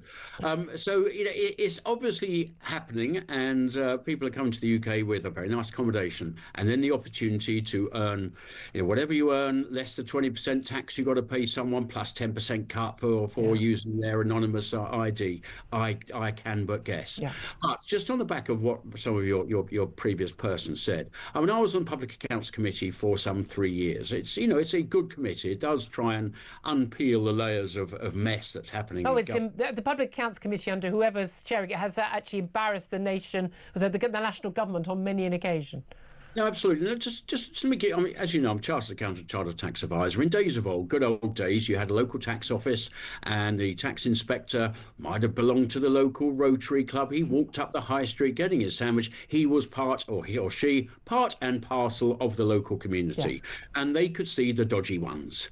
But now the HMRC offices are in the middle of nowhere on an industrial estate in some vast building. They have absolutely and everyone's no working from home on Zoom. And probably on home. I can actually bear that out when I'm in my practice. I've been on the phone waiting a very long time to get through to somebody, and you can hear the dog barking and all the rest of it going on in the background. But anyway, that aside, they are not interacting with people anymore. So on any decent high street now, you will have a multitude of frauds going on. And I'll let you guess. The barber shops, the nail bars, the car washes. So, number one, they're not ringing up the take, so there's a VAT fraud. They're not ringing up the take, so there is an income tax or corporation tax fraud. If they do have staff on payroll legitimately, they're paying them a small amount legitimately through payroll, and the rest of it in all this cash that's not being rung up for VAT and income tax purposes. And then those employees are claiming universal credit based on a low PAYE. And this is happening on a wholesale basis across every single high street in the UK, but HMRC are not looking at these. I know they're only the small end of things, but if you were to do a few, I bet the old message would go through the local Facebook community that HMRC are bearing down on this sort of stuff. We have a virtually Wild West Britain in some of these respects, and loophole after loophole after loophole is being exploited. And again, all that tax that's not coming in, and then the rest of us are having to pay more tax to pay for everything. And you also, know what Tony Blair would say the solution was, don't you? Digital ID cards. Well, yeah, there is that, but I'm afraid they'll find a loophole around that. Of course they will. They've got ID cards across most of Europe. That hasn't solved the problem there. Well, I think we have a multitude of problems in the UK. Number one, we're giving them a very, very good accommodation. Number two, it's very easy to work. And number three, actually, is so easy to work, possibly because of the ID card lack of in the UK. But as I say, there'd be a loophole. Cash exists. And as you can see, when you have your car washed, you see the barber shops. I mean, I'm afraid it doesn't need... I don't think there are that many men who need their hair cut that often. That's what I can say. I want to get to the topic. You go through a little village, and you've got 4 barber shops have sprung up over exactly. last year. I desperately want to get to 2 more topics. I want to mention this Qatari camel herder. And it's just extraordinary. Nasser Al-Garanki, he's been jailed for 7 years, not enough, for sexually assaulting a woman at a heart clinic. For some reason, no one can understand why a 27-year-old Qatari camel herder had travelled to Britain for treatment for a rare heart condition. I mean, I'm assuming camel herding pays very well in Qatar. But I thought they had pretty good hospitals in Qatar. That's why all the Hamas leadership were there. But he tried to rape a woman in a hospital in Chelsea. He then blamed it on in his defence in court as he's had little interaction with women in his home country. Only woman he was ever alone with was his mother. We're not allowed to spend time with women otherwise. And I don't know whether he thinks that sexually assaulting his mother in a bathroom would be normal behaviour. But that was a defence given. And the thing that strikes me about this is, A, what the hell was this guy doing in our country?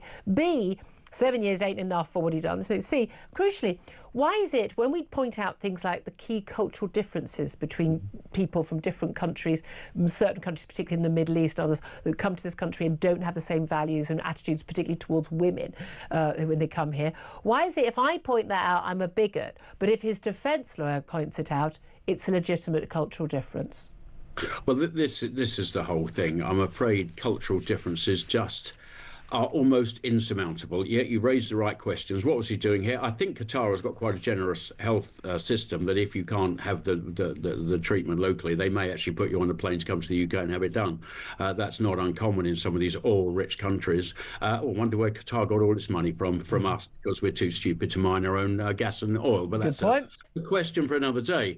But yeah, these cultural differences are difficult to bridge. And you're quite right. It is women who bear the brunt of this, because the divide is a large one, and the freedoms, thank heavens, that we have for all of us, including women in the UK, have been long won, evolved over a very long time.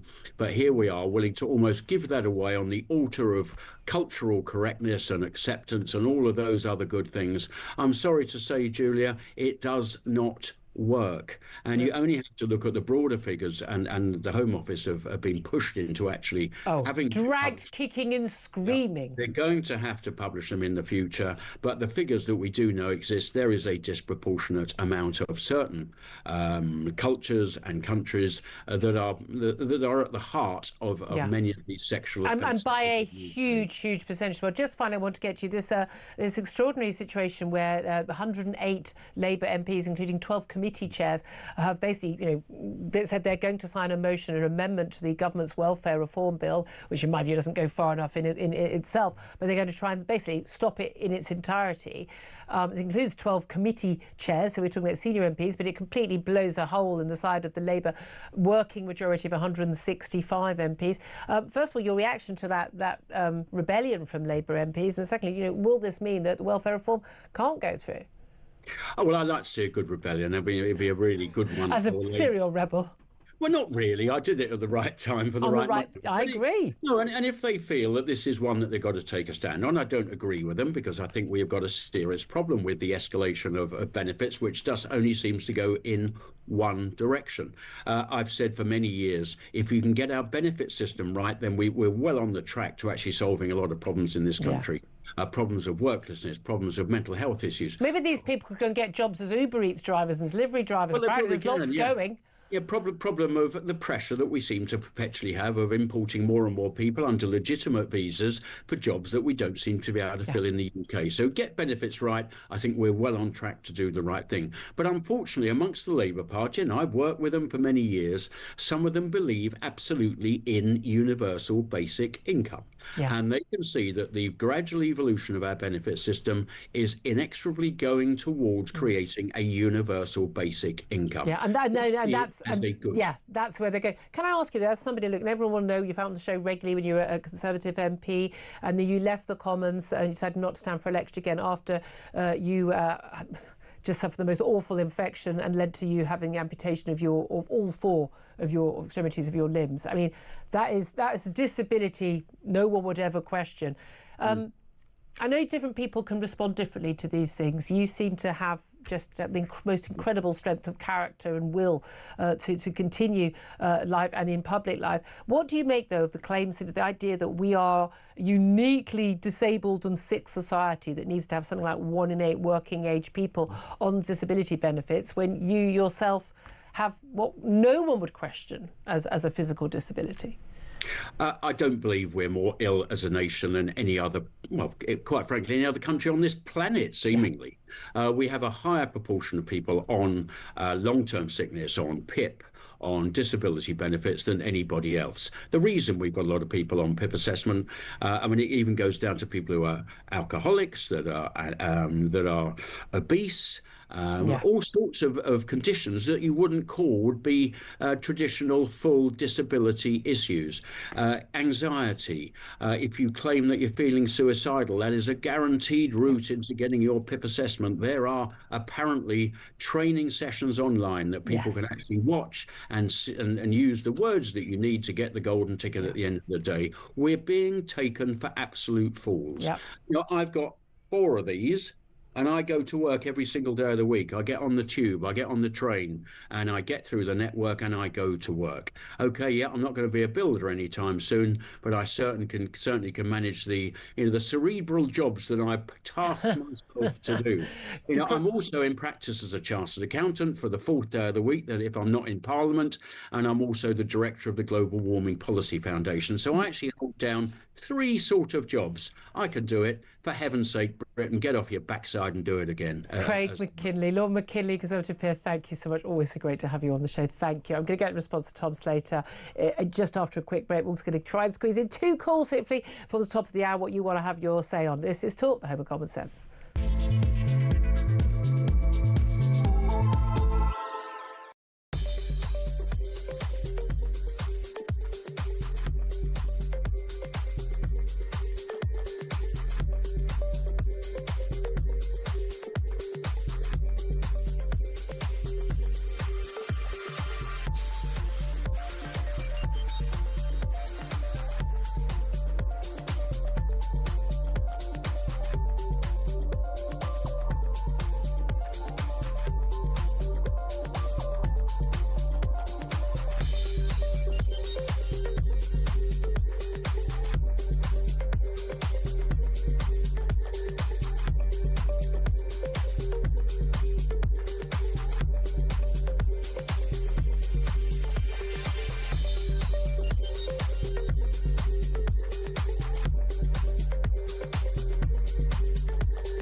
as a brilliant man put it to me last week, that there are three Donald Trumps in Donald Trump's mind. There's the winner, the deal maker, and the peacemaker.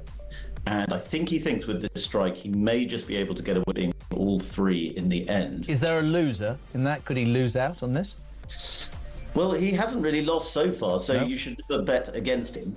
But I do think this action could have repercussions that could spin out of control very, very quickly. Across the UK, on DAB+, on your smart speaker, on your smart TV, and on your side. This is Talk. Good afternoon. This is Talk the Home Common Sense. 12:55 is the time. Quick reaction from Tom Slater to what Lord Craig McLean was saying. Right, look, basically, get everyone back to work. I've got 2 amputated limbs and I managed to work. We don't need to pay more and more people on benefits. No, exactly. I mean, if he can do it, surely anyone can do it. I mean, it's clearly gone far beyond people who are seriously disabled. There's clearly an issue of combination of perverse incentives and also a culture which is encouraging people via a very expanded idea of mental ill health to think that they're mentally ill. Absolutely. So in a way, there's not even there are, of course, people who do take advantage of the system very explicitly. There's also a lot of people who are just trapped in it, and I just don't understand where the sympathy is for those people, because it really is no life to but exist parents, in this it's kind teachers, of system. it's everybody else saying like, oh yes, oh poor you, as opposed to okay, that's been bad. Get up, get on with life. Like you're here, you're just here once, guys. Don't make a mess of it. Let's talk to Grenville, who's on the line. He's in Canterbury. Grenville, you wanted to have your say about these migrant workers working for delivery companies. What do you want to say? Hello. Good. Where am I? Good afternoon. Good afternoon. Yeah. Right. No. I saw it on your X comments. I took a delivery yesterday in Canterbury. From Uber Eats. Yeah. I do it regularly, and every time I get a delivery here, I'm just outside of Canterbury in Stirling Minnes. There are different drivers coming every time. Yeah. They'll arrive on a moped or even a car, just to bring 1 or 2 bags of groceries. But yesterday there were only 3 bags, and 2 individuals turned up. And I thought they were both together, one in a small car, like a Fiat, and one on a bike. Yeah. They didn't know each other. And one of them, clearly, when I went to give them a tip, couldn't speak a word of English. Yeah. How have you got that job? How did you fill out that form? Well, yes, but when I gave him the tip, he didn't even seem to know what the currency was, which was even more astonishing. So we're on track between the southern coast of Deal and into London, and we know of boatloads of people coming in. No control over them at all, and I wondered what sort of control there is over the people they hire to deliver these. Clearly, virtually none. Very frustratingly, Grenville, I have to let it go because we've hit 12:58.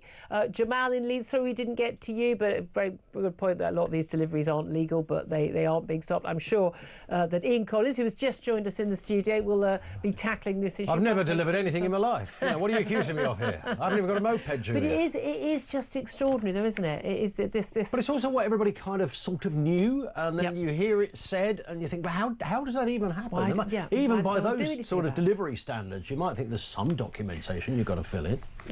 Well, apparently not, because they just outsource everything, and it's much cheaper for the companies, and everyone thinks they make a benefit from the people being payless. But actually, what it does, it damages our economy and provides another draw, as Tom and I've been saying, to people coming on those boats. Yeah, 100%. What else are you going to be talking about, my lovely? Obviously, we're talking about the Donald Trump. Have you heard him drop the F-bomb in his little moment outside? He's got very